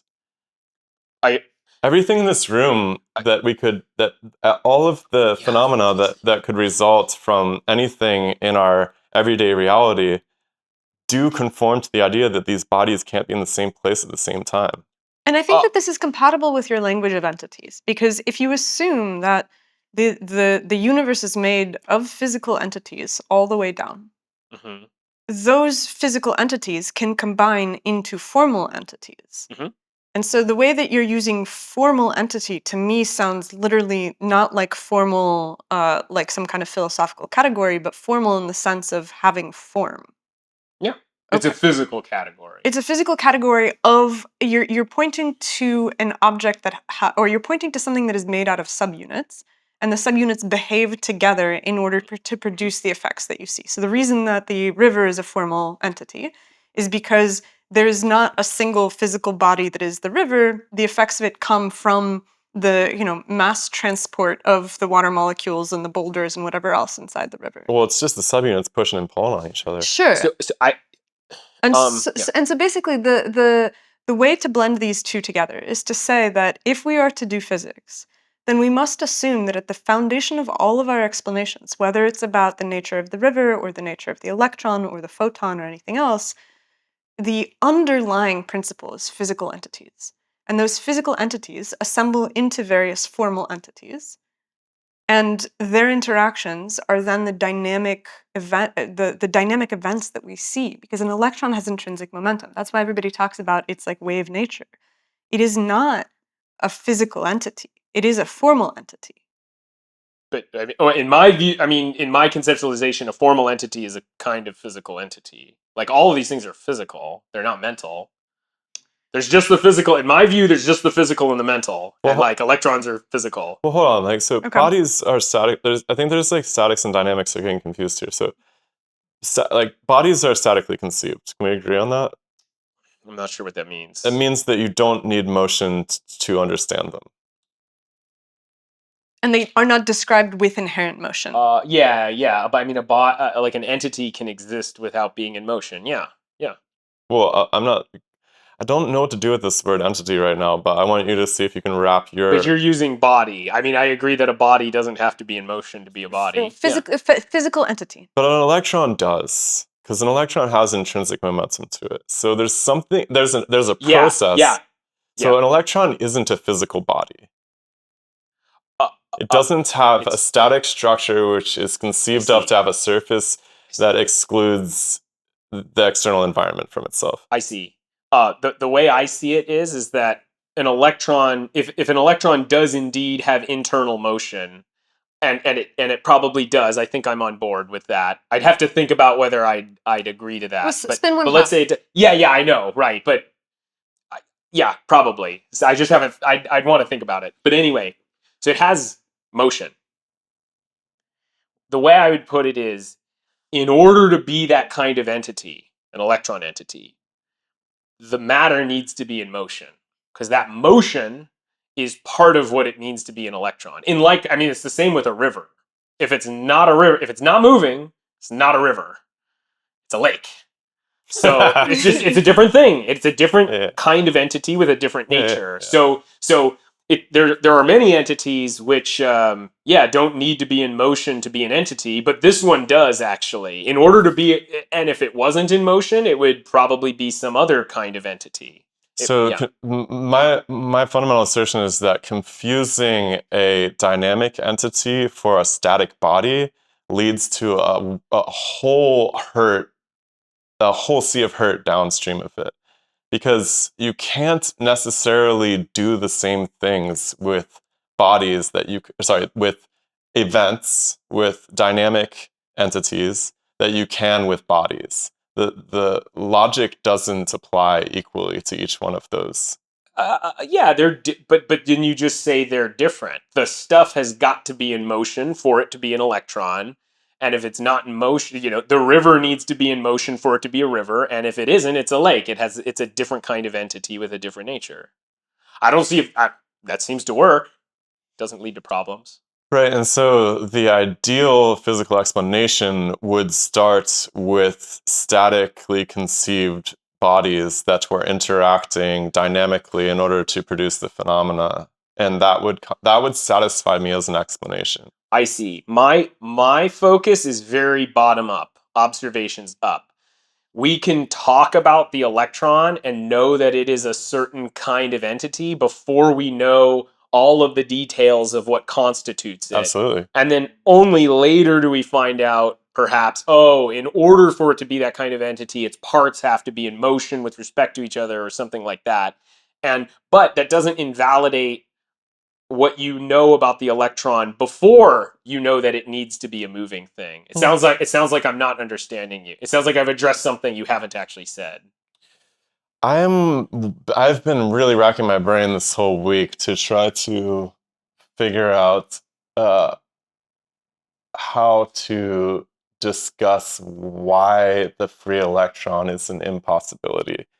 And I Mm. think that it comes down to the idea that you have taken a dynamic occurrence and reified it into a static body that you perform physical motions on, which I think has led to a whole host of confusions about the nature of electricity, Hmm. Yeah, cathode rays, slit interference, the wave nature of electricity in yeah. vacuums, and all of this stuff. And I think that it comes down to this confusion between what constitutes a physical actor versus what constitutes a dynamic entity or a dynamic event, which is something that you don't pick up and toss across the room. It's a relation. It's a relational pattern, right? Um, right. So first of all, I'll say I'm very open to that kind of explanation, and the broad physical categories are also flexible. When you identify new kinds of physical existence, you need to open up new broad physical categories. I mean, that doesn't happen very often, but you need to identify it. So maybe the electron is this new kind of thing that the existing categories are insufficient to describe. And yeah, I'm open to that. And everything you've said about the electron there, yeah, there's evidence for all of that. But something worth noting is I was just thinking about um, that. Yeah. something worth noting is um, how would I put this? Even if you find out that the electron, or let's forget about electrons, like even if you find out that a certain kind of phenomena that is an entity on one level is really just comprised of certain coordinated actions of lower entities, even if you find that out, that doesn't cancel the entityness of those coordinated actions at the higher level. So someone could look at us, an alien could look at us and say, oh, well, that's just a bunch of cells like acting in concert. There's no person there. No, that's wrong. The person is there as a whole, and he is a result of all the cells acting in concert. The cells are real, their relationships are real, and then the whole is real. And the whole acts in a way that is more than just the sum of its parts. And like you need the parts, but it's a result of all these things. So But it'd I be a would just say that. disaster to So try to like the explain. electron, maybe the electron is in the end analysis, what we'll come to see is the electron really is an entity, but then to understand the nature of that entity, we need to understand how it's the the acting in concert. It's all these ether cells acting in a certain way on one another. If you want to Um, produce a physical explanation, yes. But I would also never try to explain a human being with a physical explanation. I think that would just be a disaster. I mean, your like we just talked about how your atoms get swapped out every 7 years or whatever. mhm. We're not physical objects. We have We have bodies, we have minds, and minds are not physical. but our So existence across time is bizarre, and it's why we refer to ourselves as beings instead of bodies, right? yeah, we're not just bodies Right. So I because wouldn't. I we're just we think have mental we have a mental part. like trying to Yeah. explain James with physics would be a fool's errand. Probably. I don't know. But I don't but think we're trying to ex- anywhere. I don't think we're anywhere close. but So I don't but really but speculate. but Maybe it the back turns half of that out. Yeah. sentence would be Yeah. trying to explain current in a wire with physics doesn't seem like a fool's errand. Absolutely. Yeah. Yeah. So so the difference between those is I think that the most parsimonious explanation for current in the wire would be bodies in action. The most parsimonious explanation for James have very little to do with bodies in action. Oh, I don't know. I don't think we're. I think we're so far away from explaining consciousness that I don't even. I wouldn't even assent to that. Well, it would just be the We're just wrong set of really tools. far. But it doesn't seem to be the wrong set of tools for the current in a wire. right, it's appropriate for that. Yeah. Yeah, I mean, I really insist on entities there instead of bodies, because again, bodies are these like things with boundaries and stuff, and getting back to an earlier point, like entities can be at the same. There's no disallowance for entities being at the same location. Bodies can't be at the same location because that like denies what it means to be a body. But the ether, these different phenomena of ether, like they may be the result of different manners of excitation, right? And so one part of the ether can have one manner of excitation at a certain position, and another manner of excitation occupying that same set of ether parts. So you'd have two entities at the same location. So I don't see any problem with that. I mean, I'm also not advocating that as like the way I think the ether works, but I'm saying we shouldn't rule that out ahead of time by just saying, "Oh, well, they're bodies, so they can't co-occur at the same location." Like, no, it doesn't necessarily work that way. I don't think the excitations are bodies. They're formal. These excitations are formal entities because they're waves, and I think waves have this maintained structure, and that makes them Well, an wave is entity. just a cyclic phenomenon, right? It's the cyclic motion of some bodies in a physical system. Yes, but Like that's a like wave in a water is the motion, the repetitive motion of a bunch of subunits. But So but if that's you're like talking about saying there this, is no river, there's just the water molecules all moving. But no, like the macro composite entity is real also, and it's but we're talking about to- waves in the river now, all of a sudden. but waves are the same But way. if we're I mean, talking a about, river like is made of water waves too. So well, eh, so I'm saying like both levels of analysis are real. Like the wave is an entity, and that entity is comprised of a bunch of parts acting on each other, and both levels are real. a bunch of bodies, actually, yeah. I guess the point that I'm not totally following is, why do you think that the assumption of bodies at the fundamental level is not an assumption that can be easily made? Because you made a statement, which is that it is this atomic phenomenon that gives bodies at our scale their properties. Yeah. But it doesn't seem to be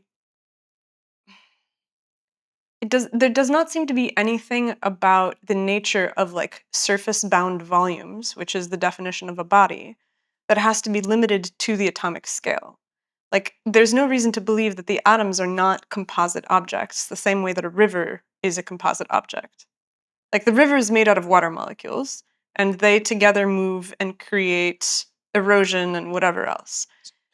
And so, if the atom is also an object, a body that has subunits, I'm not sure why we wouldn't be able to say that the subunits that the body is made out of have the same gross properties that everything above it does, which is the fact that surface-bound volumes cannot occupy the same space, and ergo have some sort of, at a different one layer of abstraction below, have analogous properties Mhm. to the superatomic world. Okay, I have two things to say about this. First, I don't see any evidence that when you go down far, that like at the end of the day it has to be these exclusive bodies acting on each other. I don't think it has to be that. What's the It alternative? might be there, there's no reason to speculate. We'll find out when we see the But like evidence. mentally, like just conceptually, rationally, what's the It alternative?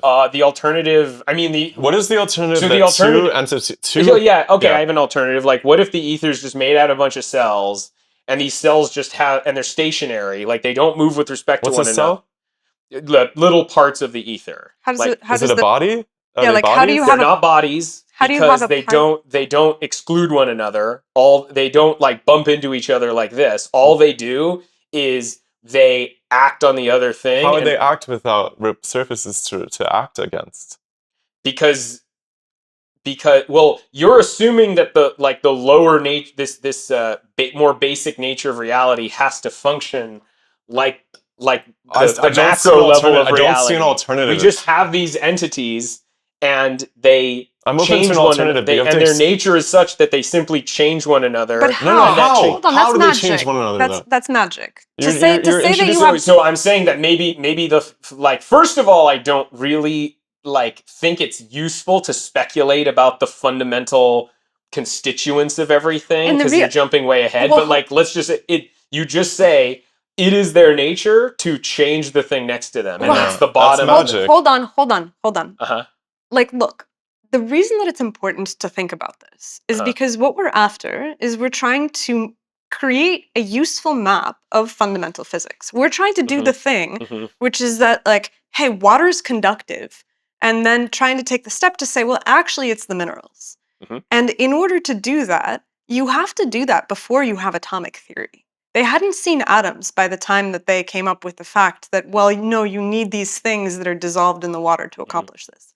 And so it seems like progress of any kind of idea when you're trying to figure out mechanism requires you to make some cursory assumption about the physical process that's happening down below. And so if we're trying to explain light, if we're trying to explain gravity, if we're trying to explain electricity and magnetism and charge and how all these things relate to one another, we're stuck with the fact that they are manifest somehow.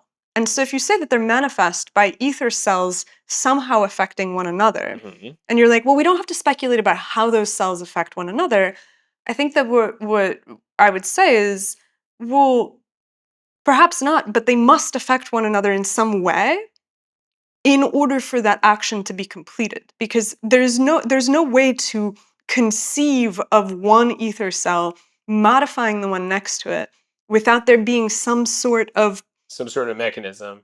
You could make it like a scene by scene story. But then how does right? There'd be some sort of mechanism. There'd be parts. There'd be some details to how one ether cell affected the next.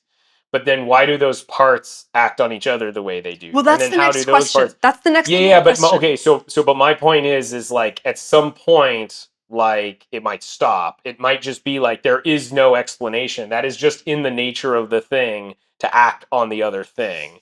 It might be. I mean, I really don't think it's that useful to speculate about what the fundamental constituents are because we're now far outside the realm of what the evidence gives us. Yeah, well, so I'm just not that interested. So I'm not that interested in talking about this, but I am interested in whatever got us here. How did we get here again? What are you not interested? Well, the reason that we got here is because we're trying to speculation about the ultimate constituents and no, that's it doesn't have to be ultimate or anything like that. So you asked I remember now. So you asked, what's the alternative to bodies bumping into each other? And basically, my alternative is that these bodies that are bumping into each other, if you look close enough. It seems from the evidence that they're really composed of waves of the ether. And these waves of the ether is made out of these bodies. So we can't circularize that. The ether is not made out of these bodies. Well, you these just bodies, said that there's waves. Hold on. You can't have waves without some subunits to wave, right? So what? So there's subunits. That's what I'm talking about. So the like subunits these of bodies the ether are not these like the ether is not made out of bodies of this kind. What's it made? What kind of bodies? Bodies is it made of this kind are made out of waves of the ether. No, but what is the ether made out of? We don't need to answer that question in order to say what I just said. Well, there's no possible alternative to it being made out of subunits that are bodies. We're not doing physics otherwise. But so you're saying bodies, like you're saying that bodies have to be like you're saying it has to redound to bodies, and you're saying that bodies are objects that are exclusive, and by making contact with each other, they put forces on each other and move the other thing. They couldn't match. I just don't see why the universe has to reduce down to such things. It might consist of some completely different kind of thing. What is that? Like I don't know, but like we're not there yet. Everything in my experience since I was a baby results from that. Everything physical results from that. Yeah, because you live at the macroscopic level. But so what's the alternative? Why would it be any different? I don't know. I don't have to answer that question to say that you don't have evidence. It boils down to you don't have any evidence that there's any other possibility besides that. You can't even imagine a possibility. No, we can imagine the possibility. So again, like it could be that let's take electromagnetic fields. It could so it could be the fact that James' personal assistant's getting very angry over here. He's about to No, he's intercede. goading us. He wants us to fight. He wants a punch to be thrown. He Yeah, wants so to see that's what I blood. was asking you, and I was like, tell me how these ether cells. So first of all, let me point something out. Let's say it does reduce to these subunits that make contact with one another, and then by doing that, they then exert a force on one another and move the other. Okay, Sure. let's say it does redound to that. Sure. Then that would be different from a body. What would be different Here's from how a body? that would not be the same thing as a body. What- And here's what- why. wait, Here's sorry, why. sorry, I No, just want to he's clarify. saying Yeah. that the Yeah. subunits of the ether interacting and displacing one another would not be described in the language of bodies because Here's why. Bodies at the this is also has to do with like what the words mean. The words can only mean the thing you're aware of when you're pointing to them. So like bodies mean stuff like this. Bodies okay? are just And surface-bound volumes with inward extension. That's just they the mean definition these of a body. sorts of no. Like here's the thing: a word That's what I should mean by body. a word should not refer to hypothetical things that have not yet been proven. Words that should re- that- refer that- to things that you have seen or proven, and these are bodies by some definition. So let me finish. But you've this. never So- seen an atom. I mean, but we can. but we know from inference that they're there. That's why I said But like they're that have been bodies, yeah. proven. Well, I don't think they're bodies, but like so like at the first when cavemen talk about bodies, they're talking about stuff like this. Okay, then we ask, and then later as physicists, we ask, what is the cause of these macroscopic objects that interact with one another in this manner? And the cause is that they're made of atoms, and those atoms have their electron shells, and then the electron shells repel one another on their surfaces. That's the cause of bodiness.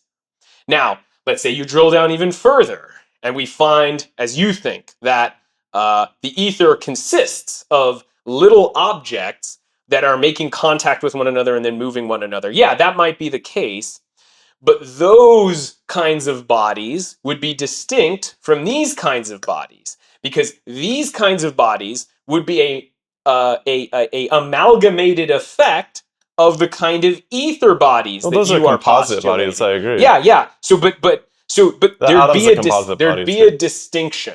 They wouldn't be the same kind of body. So you have to. These are different phenomena, and the most obvious way that we know this is that this kind of body would only be made possible by the nature of that deeper kind of body that the parts of the ether are made out of. It all works the same, though. I mean, It does not, the because this displacement is of- comprised of those deeper kinds of bodies. It's a composite, yeah. Yeah, But so it's different from the little guys doing the mechanism of the little guys as part of the ether might be different. I mean, it's definitely different than the mechanism of this, because the mechanism of this has the ether stuff at its root, and then so it can't be the same thing. You shouldn't call them bodies because they're different phenomena if the ether thing exists. But hold on, but the body, the definition of body is surface-bound volume with inward extension. It has nothing to do with the deeper mechanistic principle that gives it its specific form. And so when we say that this table is a body, this mug is a body, like even you are a body. You have a body, let's say. There's the definition is almost like geometric and architectural.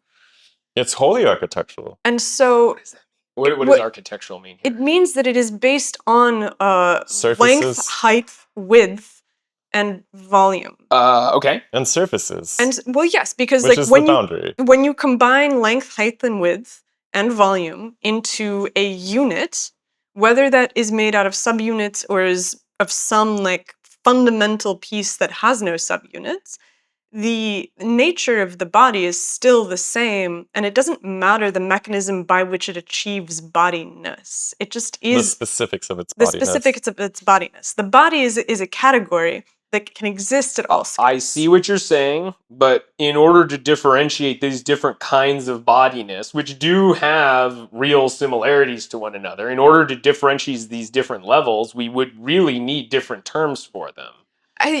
In my view, like a big difference between us, this whole conversation, and this came up in the water example, is that when I believe that when you use a word, it has to be referring to particular units in reality that you're aware of. It should not refer to some kind of preconceived notion that you then say anything out there that happens to fit the definition ends up being one of these things. No.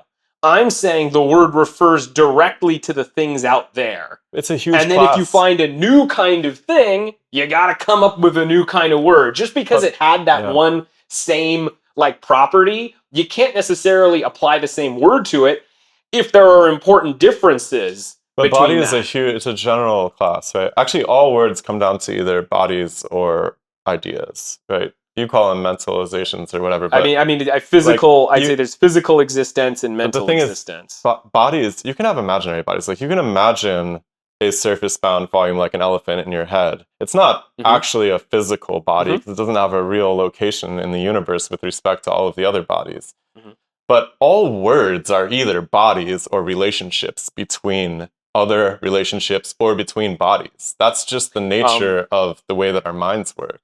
Let me think. That might be true. Well, I don't think that's a fact about our minds. I think that's a fact of the physical world. Like the physical world is nothing but entities and their relationships. Bodies and their relationships, yeah.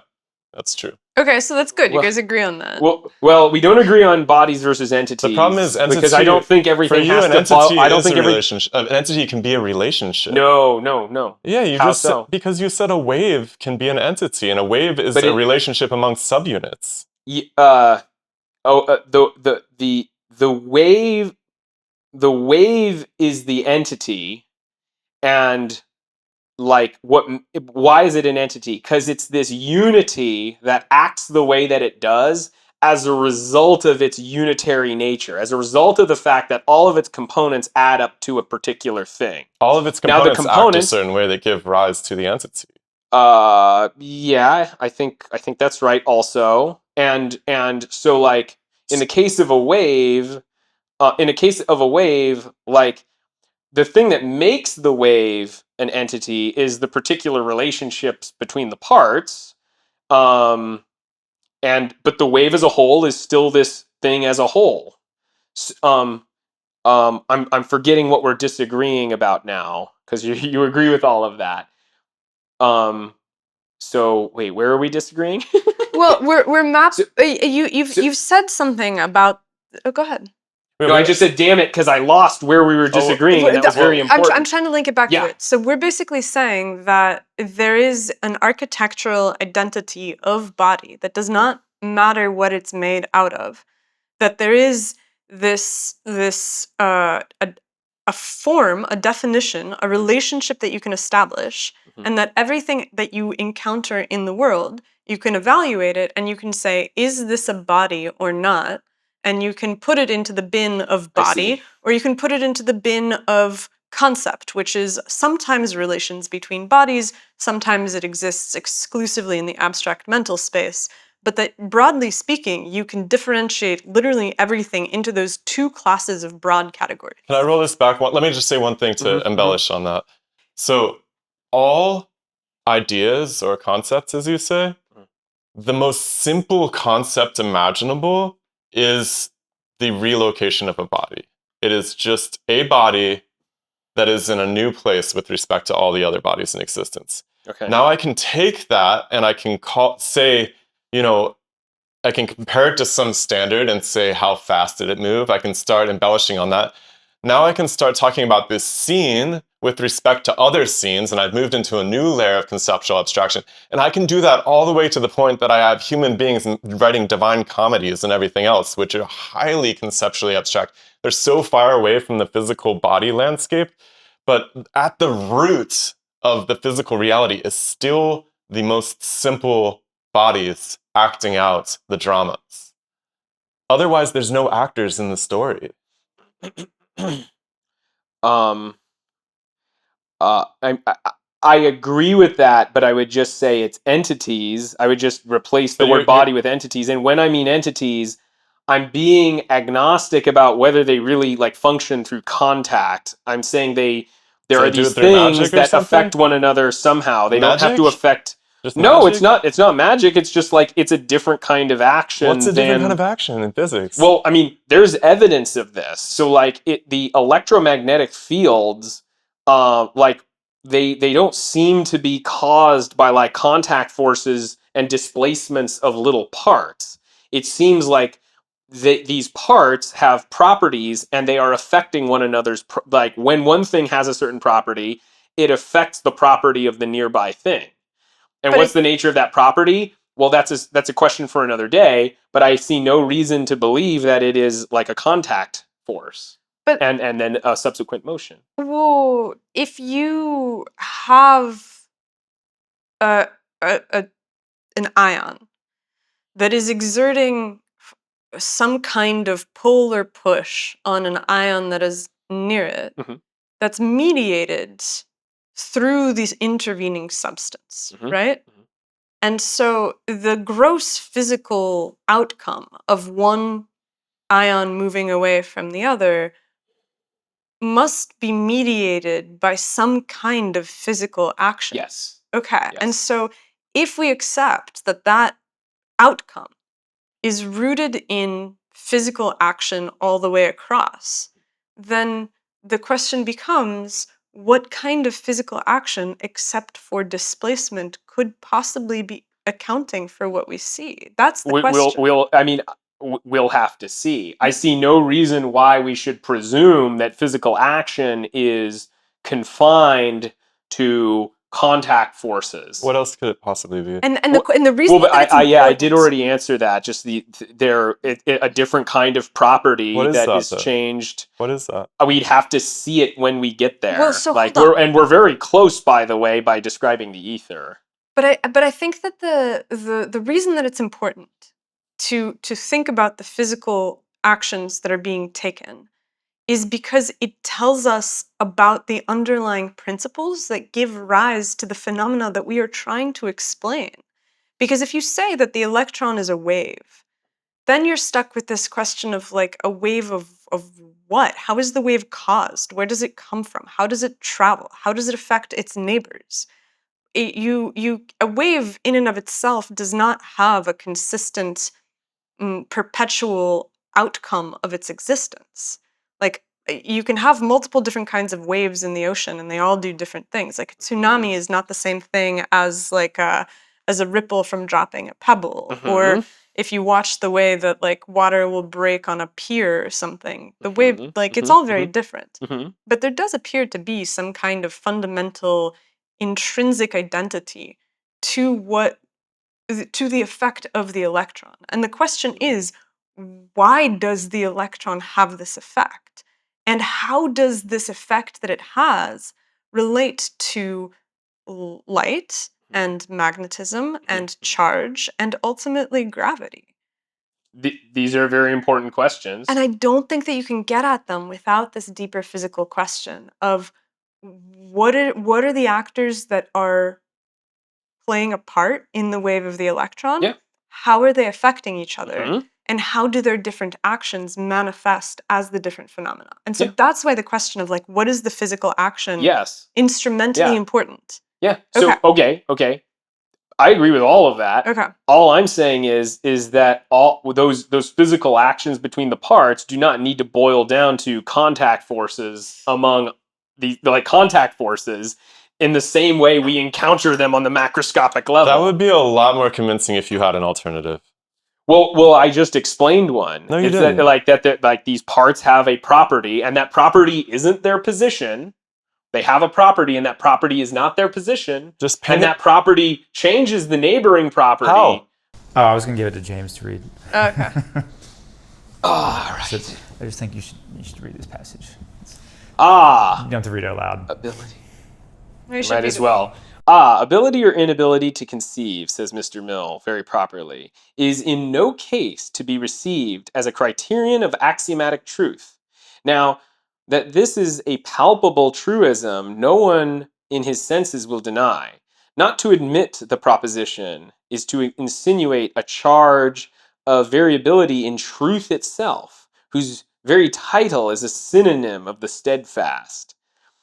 If ability to conceive be taken as a criterion of truth, then a truth to David Hume would be very seldom of truth to Joe.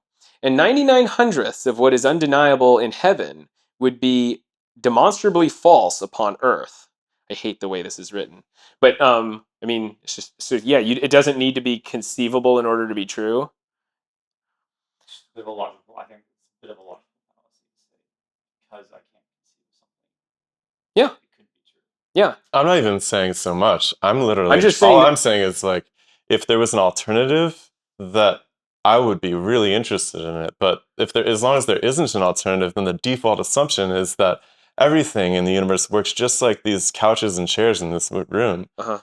I see no reason to leap to fanciful alternatives unless they exist, unless we actually can enumerate them. But we're already seeing something. It's back on, right?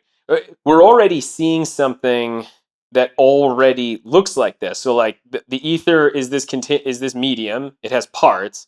The parts have some particular property, and then the property of one part affects the property of the other part. And here's the important part: the property being affected is not the position of the things. It's some other aspect of its identity. Now, you're going to ask, what is that property? By what mechanism is one part changing the other part?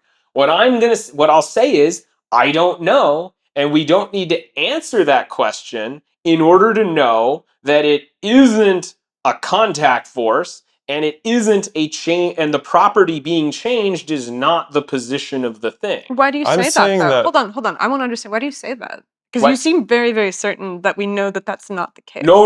I don't know it's not the case. Okay. No, yeah. I'm not saying it isn't that. I'm saying we should not presume that it is that. I'm saying that properties never do anything ever in physics. I'm saying, what is an irrational number? It's a number that never terminates, essentially, right?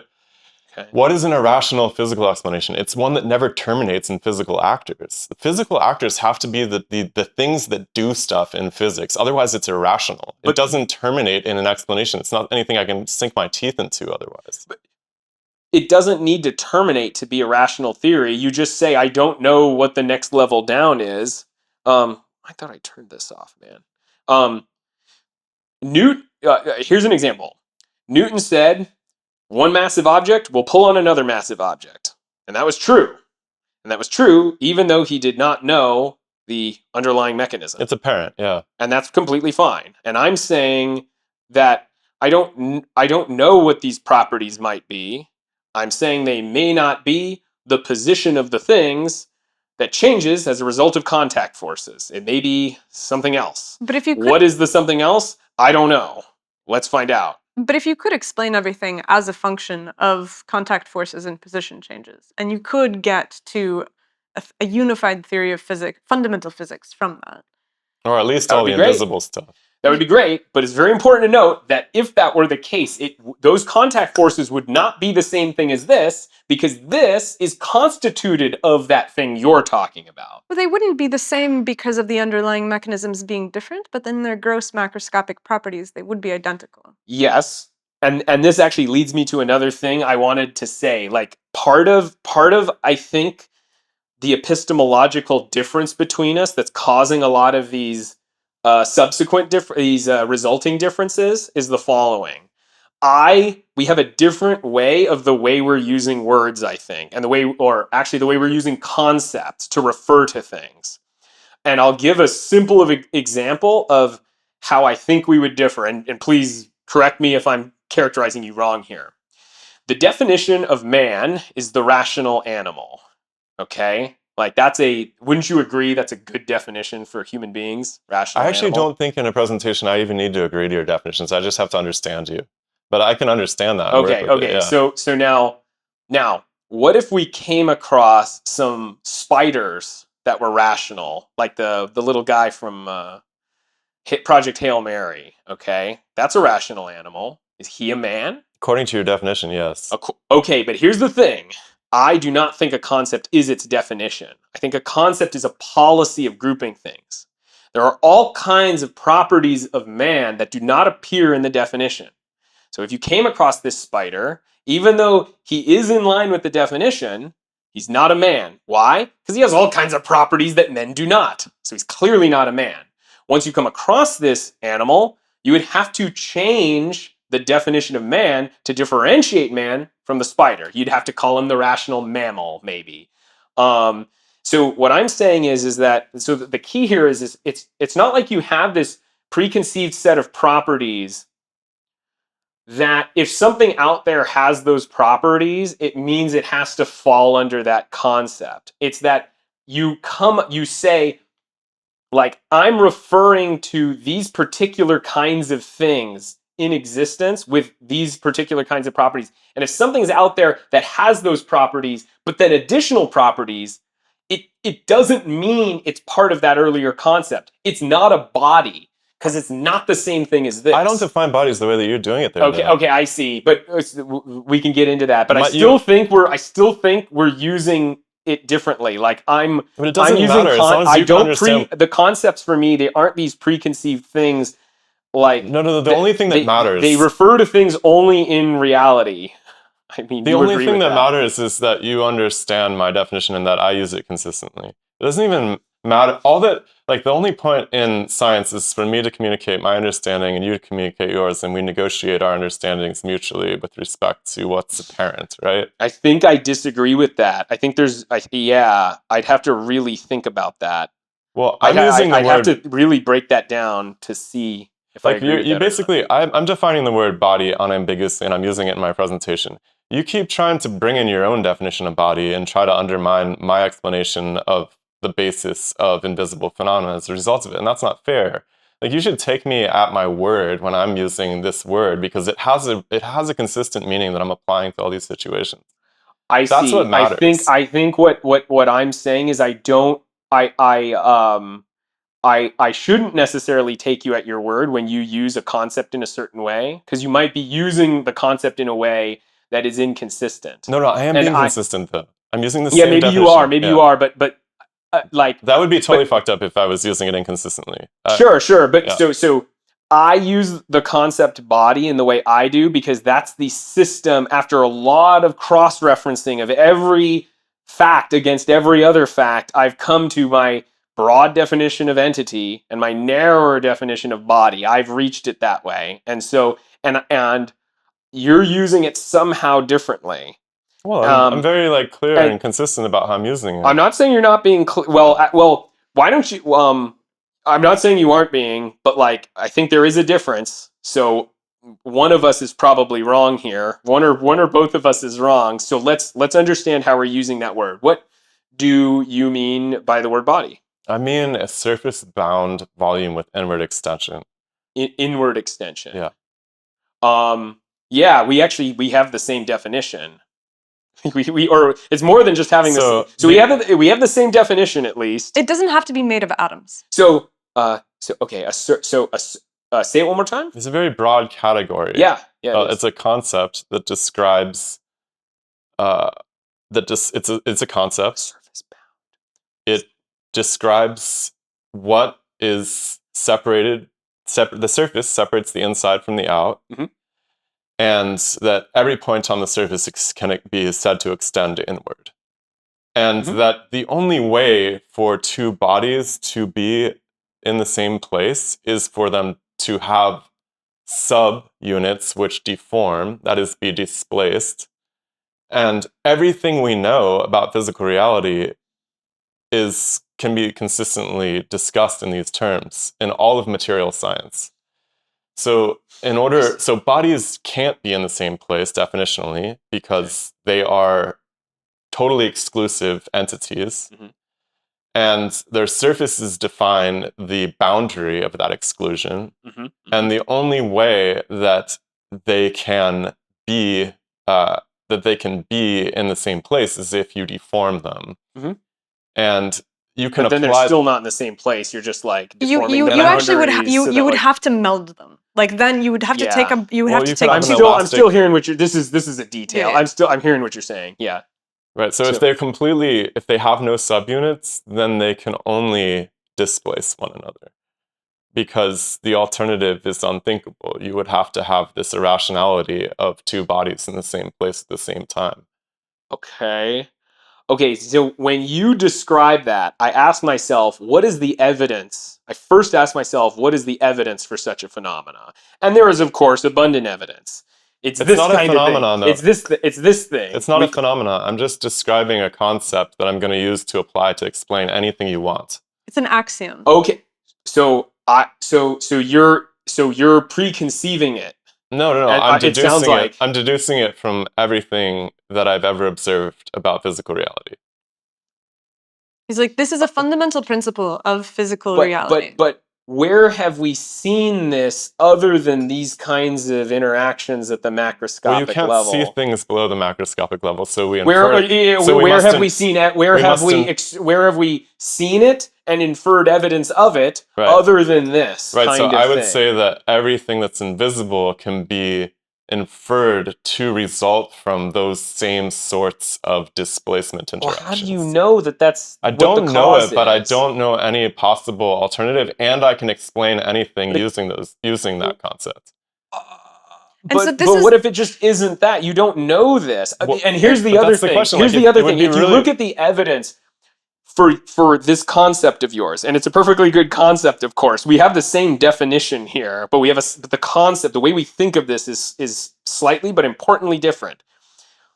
When we look at the evidence we have for this concept, it's this kind of interaction. What is the cause of this kind of interaction? I keep saying it's this surface electron effect. We know the cause of You're this. complicating it. It's just displacement. But hold on. Yeah. Hold on. So like you are right to point to there being an atomic property of the glass versus the plastic phone case that when you knock them against each other, they have material properties that prevent you from being able to mush them into each other. You could, if you hit them hard enough, cause all kinds of other side effects. You could break the glass, you could break the phone. But then whatever. exclusion would still It would apply still to the apply. parts. Okay. Yeah. So if you think about the electron as being some kind of like wave particle that is like a point-like entity that is like whizzing around the nucleus and has some kind of probabilistic space state, it becomes very difficult to explain why those two bodies exclude each other. But if you imagine that the two bodies are made out of atoms whose surfaces are in motion and so have a consistent flow across them that makes them stable relative to one another and stable relative to themselves in such a way that they cannot meld with the object next to them, then all of a sudden you have a basis for the exclusion because these are the surfaces are consistent atomic phenomena that are not easily blended because you could melt them down and you could break the atomic bonds and you could put them together into a crucible and you could get some kind of hideous gunk. Some sort of covalent bond. Exactly. Of the so two. and once you do that, you have changed the nature of the atoms deform inside them. of it. So that's part of why I'm being a stickler about this is that the exclusion doesn't always apply. Sometimes you get a chemical bonding of the two, and then they're not exclude.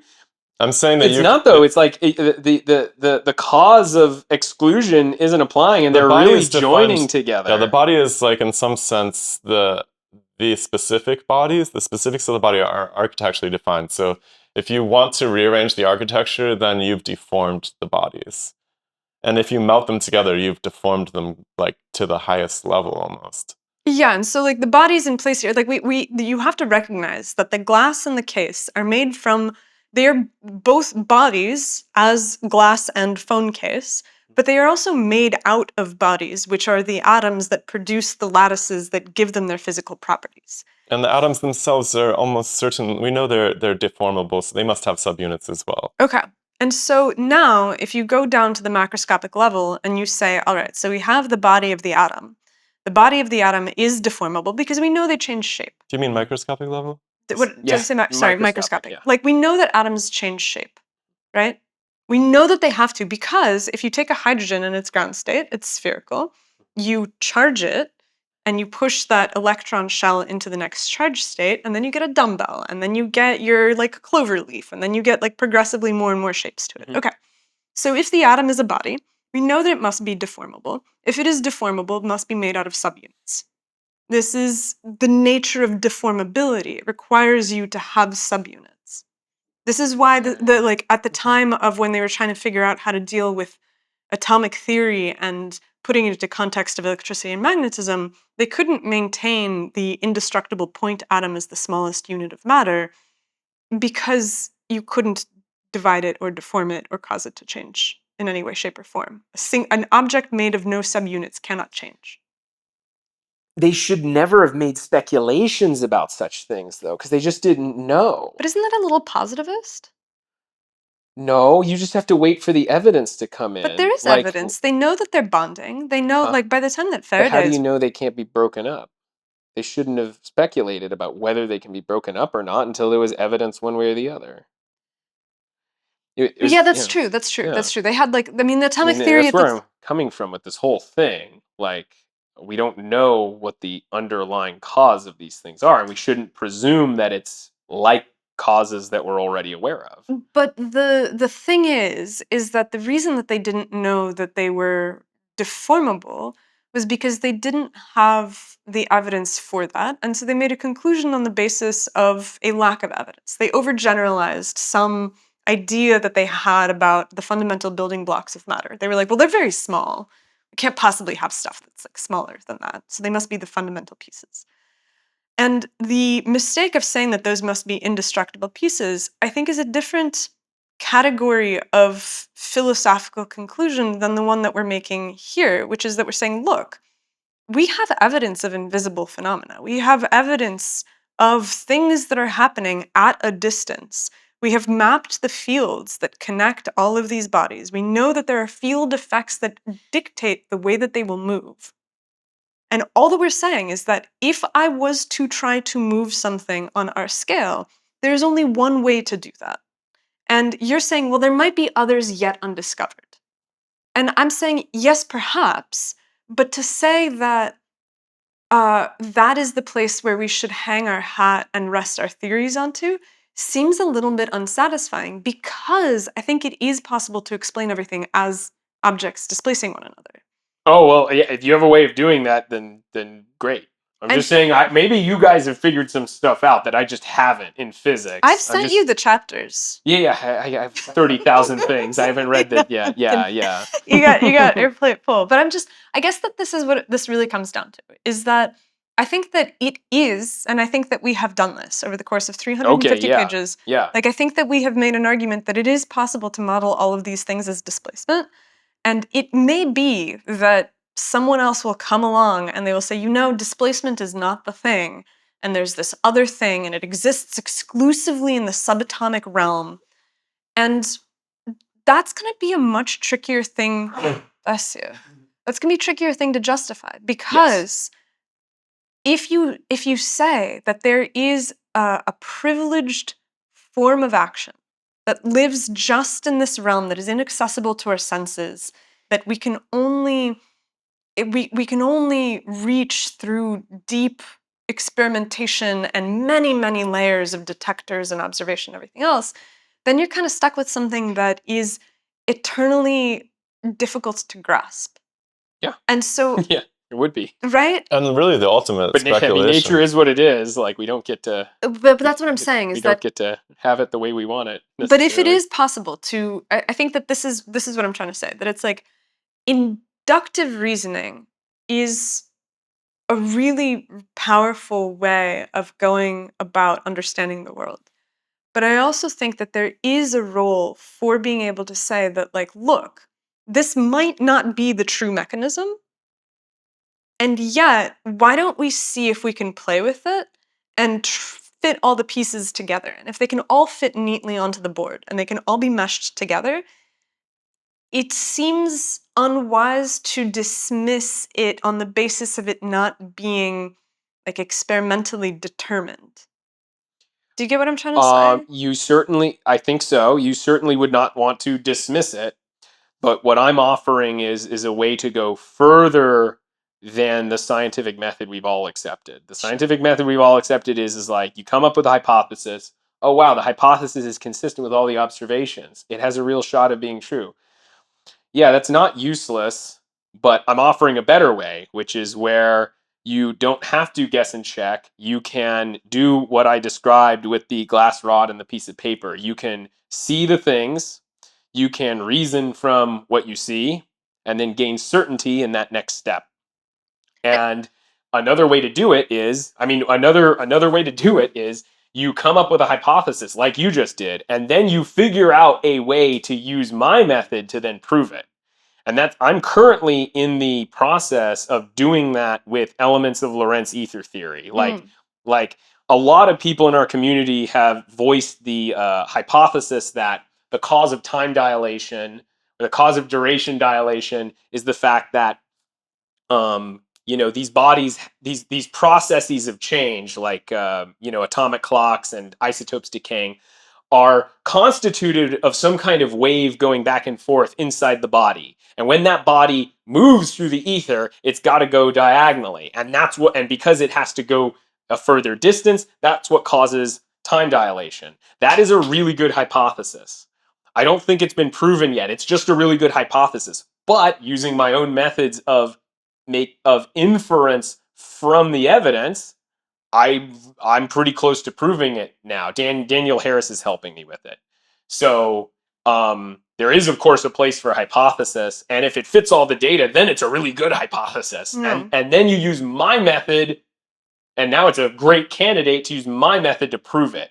I'm not saying that method is bad. I'm saying we could do even better, and then you get far more confidence, and how do you gain more confidence with that? You do many, many trials to lower the odds that there's a ninja that's causing some sort of coincidence that's causing some sort of coincidence that gives you a erroneous understanding of the cause. You can lower the chances of that ninja being there.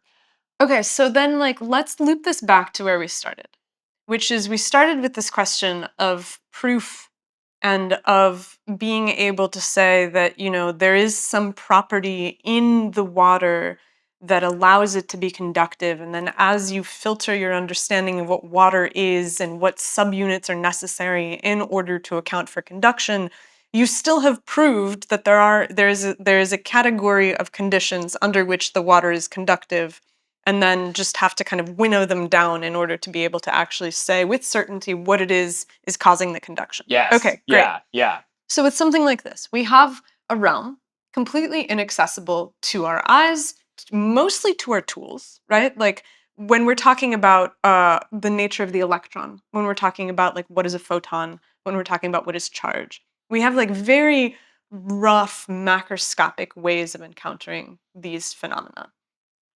Yep. Okay, so and we are arguing that it is possible to make this hypothesis. Everything is bodies, it's bodies all the way down, it's displacement all the way down, and you can account for everything with that. Okay. And you're like, okay, once you have that hypothesis and you have mapped all the pieces together, then the next stage is to apply this inductive method and go one step further. And prove it. And so Yeah. how does that happen? With everything that we've laid out in front of you, what do you see as being the application of the inductive method to get it to the level for you that would look like proof? The long answer is to read my book and you see the process. The short answer is think of the method that I showed you involving the paper and the rod, but instead of bringing to bear very simple principles like I know the rod is acting in a certain way, I know the rod has to be acting in accordance with its properties, instead of that very simple limited context I used to demonstrate the principle, you have to bring all of your context of knowledge to bear. You have to bring to bear the fact that we know there's an ether. We just don't know its properties yet. You have to bring to bear the fact that charge functions in a certain kind of way. And all of these facts are tools for taking the observations, making inferences from them, and then showing that your way has got to be true. That's really the best I can do. Is it looks like that little example I gave, but you use much more context. I and think for all that detail, you really just got to read the book. Yeah. I mean, I think that is the best way of constructing theories where, if I understand you correctly, the way that you're describing it, and I have not read the book even though you've sent it to me, and so I'm sorry. Yeah, I mean, I haven't read your book. We're all super busy. I know, like, it'll all develop Yeah. in the timeline it needs to. Yeah. But it sounds like basically what you're saying is that these things have to fit together in a way that melds all phenomena logically to one another. And there Yes. can't be like a piece that's missing or a piece that's hairy or a piece that's fuzzy. Mm-hmm. Okay. And Yeah. so is that a fair description of the inductive method, of this kind of parsimonious combination of phenomena that leads you to the conclusion that it must be so because this is what is observed? Parsimony is not a primary Okay, I'm sorry, I used the principle. wrong Yeah, word. because it's like nature might actually be kind of complicated, and then you need, like, there's no rule that says it's got to end up simple. Yeah. It feels simple once you get it. That's when people say it's simple. That's all they're noticing. But the essence is you make observations. You that gives you data about reality. You make inferences from your observations, and that allows you to go deeper. Then now you have a bunch of deeper knowledge. Now you can make inferences from your observations and the deeper knowledge to go deeper still. And it gets more and more difficult the deeper you go because you have to recruit this enormous like prior context to get it. And that's why in our position it's very important for us to get clear on all that prior context, to check the past and see, what did we really prove that the electron is a particle? I don't think we did, because they didn't consider the possibility that the charge was simply being exchanged discretely, but that wasn't the result of a particle. Instead, it was some sort of discrete absorption and emission of waves. They didn't think of that possibility, and so they jumped to the proof that it was a particle. Was the CMB? Have we explained the CMB in a way that was the proof for the CMB proper? Maybe not. We got to go back, and I've given I'm proposing that we use my method to be the standard for whether we can trust the prior science or not. And this is why I think it's so important. Like a big thing that like all of us have done, I think, is we've gone back and we've been skeptical of the prior science. Like dialect is another example. That organization, they've gone back to the observations and reasoning steps and the theoretical work that led to special relativity, and they realized, wait, special relativity never got proven. It was just sort of the preferred explanation. There's all sorts of other explanations. It never got proven. You've looked at the CMB, or you both looked at the CMB, and you have your doubts about that. So what I'm proposing is that we hold ourselves and we hold the prior work to a particular standard, so that of proof, and so that we know whether it's so important to have proof, because without it, you don't know if you can use that piece of the puzzle to figure out the next piece of the puzzle. But once you do have it, you know, with whatever probability you're able to ascribe to it, that you can trust it. And if the probability isn't really, really close to 1, then you know, okay, we can work with this, but maybe we'll have to replace it because we don't have a very high N yet. And there could be a ninja, right? There could be a ninja lurking, or there could be an additional factor which requires us to parse the phenomena. Oh, there's distilled water, But and it could there's be a really improbable ninja at any absolutely point in it could time. be, and that's why you need Right? probability. So And you say, even if you lean on even if you're like, it's very low probability there's a ninja, that doesn't mean that you necessarily are any closer to correct just because it's a low probability ninja. Because if the ninja's there, then your whole explanation and everything downstream of it is wrong. but you knew the degree to which you could trust the conclusion, and but you did. You had a probability, and so it's unlikely that the ninja shows up, but it still could, because there's a chance. I think that there's a slight, but I agree with Shiloh about the fact that, like, you don't actually know what the likelihood of the ninja is, because you don't There know. is a specific, you'd have to look at Ron Pizzaturo's book. You never know what you don't know is the problem. What's that? You just don't know what you don't know. You don't know what the probability Ron has a way of getting to the things you don't know you don't know. That's what's so We'll have to get Ron in We here. should Yeah. talk to Ron. But I do think that there's another really interesting implication of the inductive method, if I understand it, which is that you're basically saying something like the standard model, which has been cobbled together from like many, many different tweaks and parameters that have been added to it, violates this self-consistency principle, because each time some new piece is added, it's like it doesn't totally fit with the prior ladder of pre-established principles, and so the entire each time you add something to it, you kind of have to tweak the whole thing in this way that forces things together in the same way that the Ptolemaic model does. Yes. And so I think that what you're offering is you're offering a larger philosophical lens through which to look at a body of knowledge, to know if the body of knowledge is something that you can, I don't want to say believe in, is something that you can trust, is reputable, is well constructed. Yeah.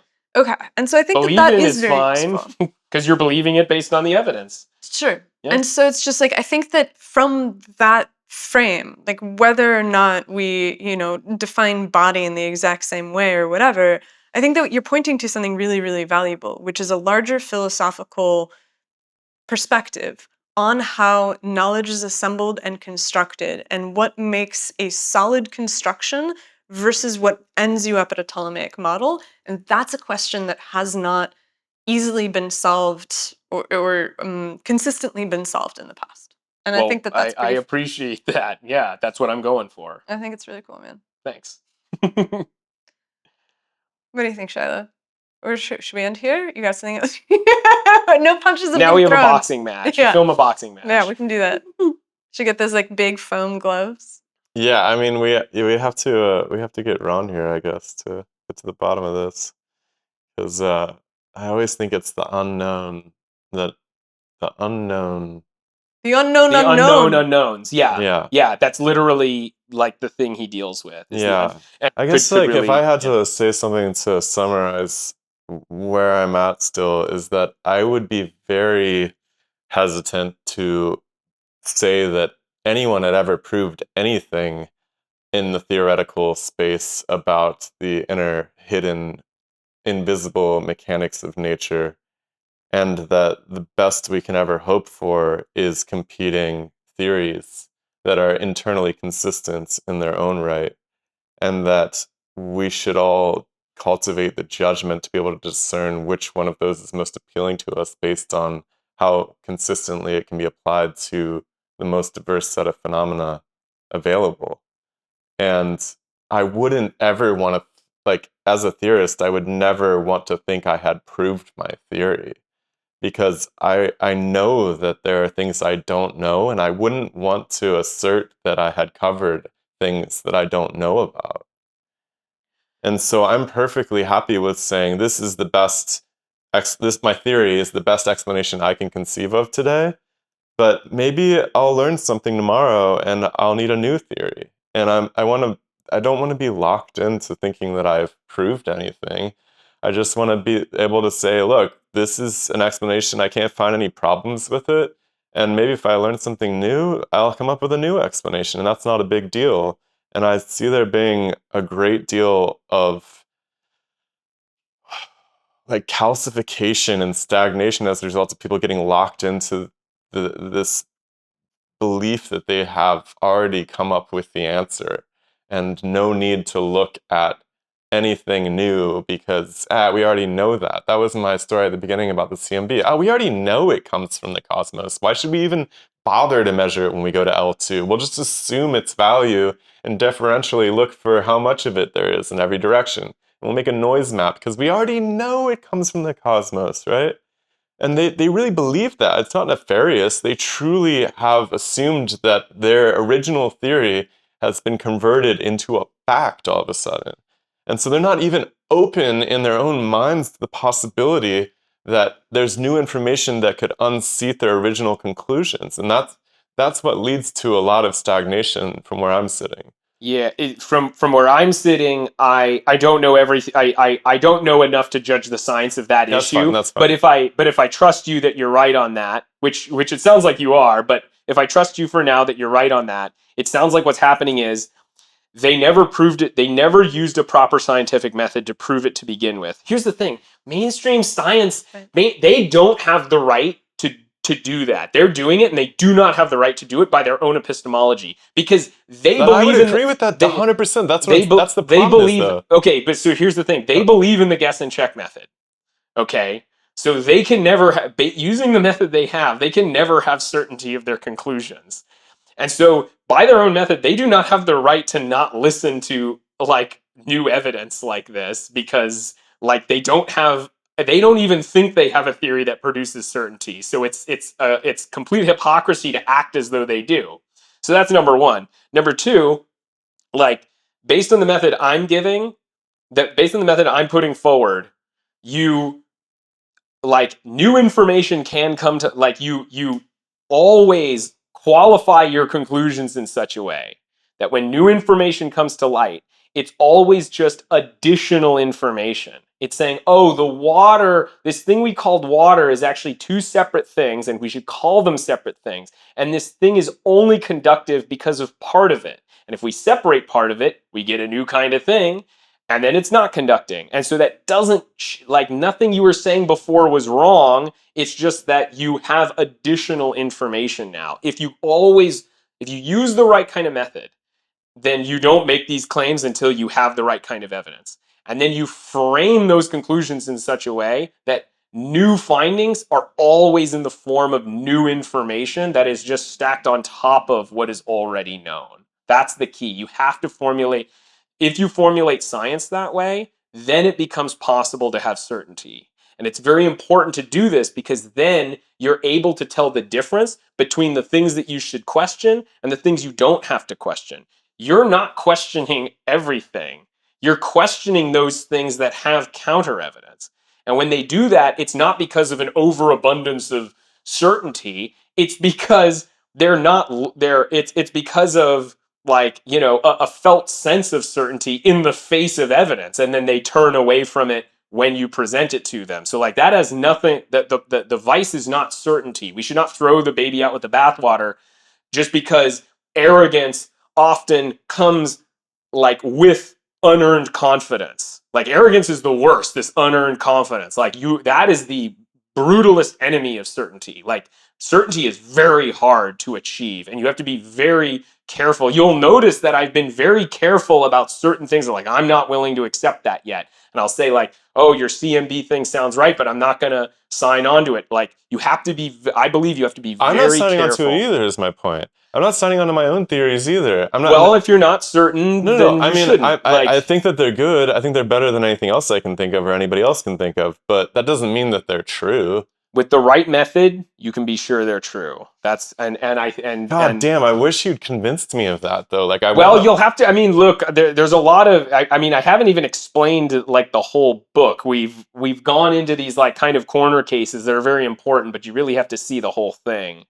I guess it sounds like we're gonna have to do it again, James. Yeah, You're not off the hook yet. That would be great. I would love it.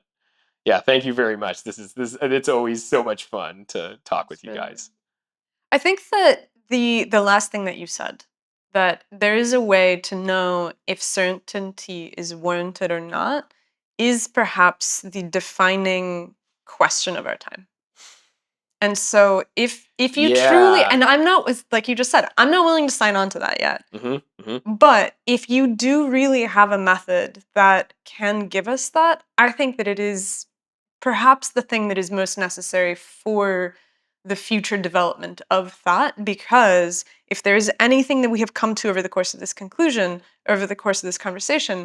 it's that certainty has been misplaced throughout the history of science over and over and over again. Absolutely. And each time that it is misplaced, there's not a unifying principle by which to identify how and why you could have seen it before you got slapped in the face with it. That's what we need, and that's what I'm trying to give our movement. Fucking fantastic. The brochure looks great, man. I gotta go on the cruise to find out. Yeah.